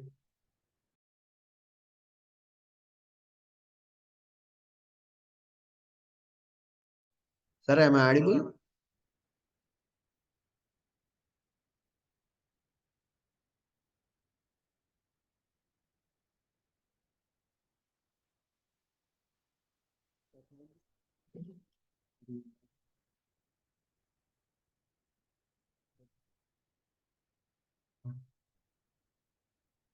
You did a good understanding. Thank you so much. Yeah.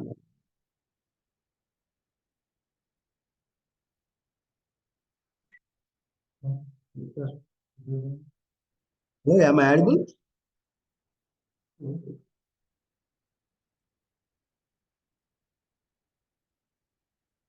Yes, yes.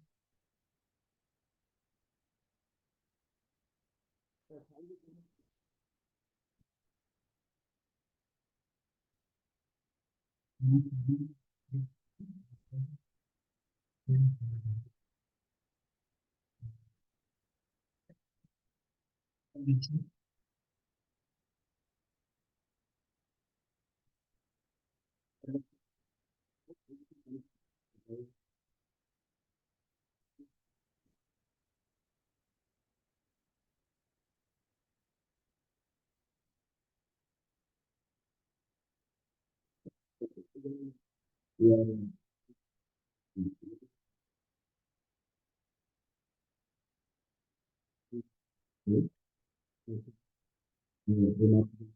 Contribution.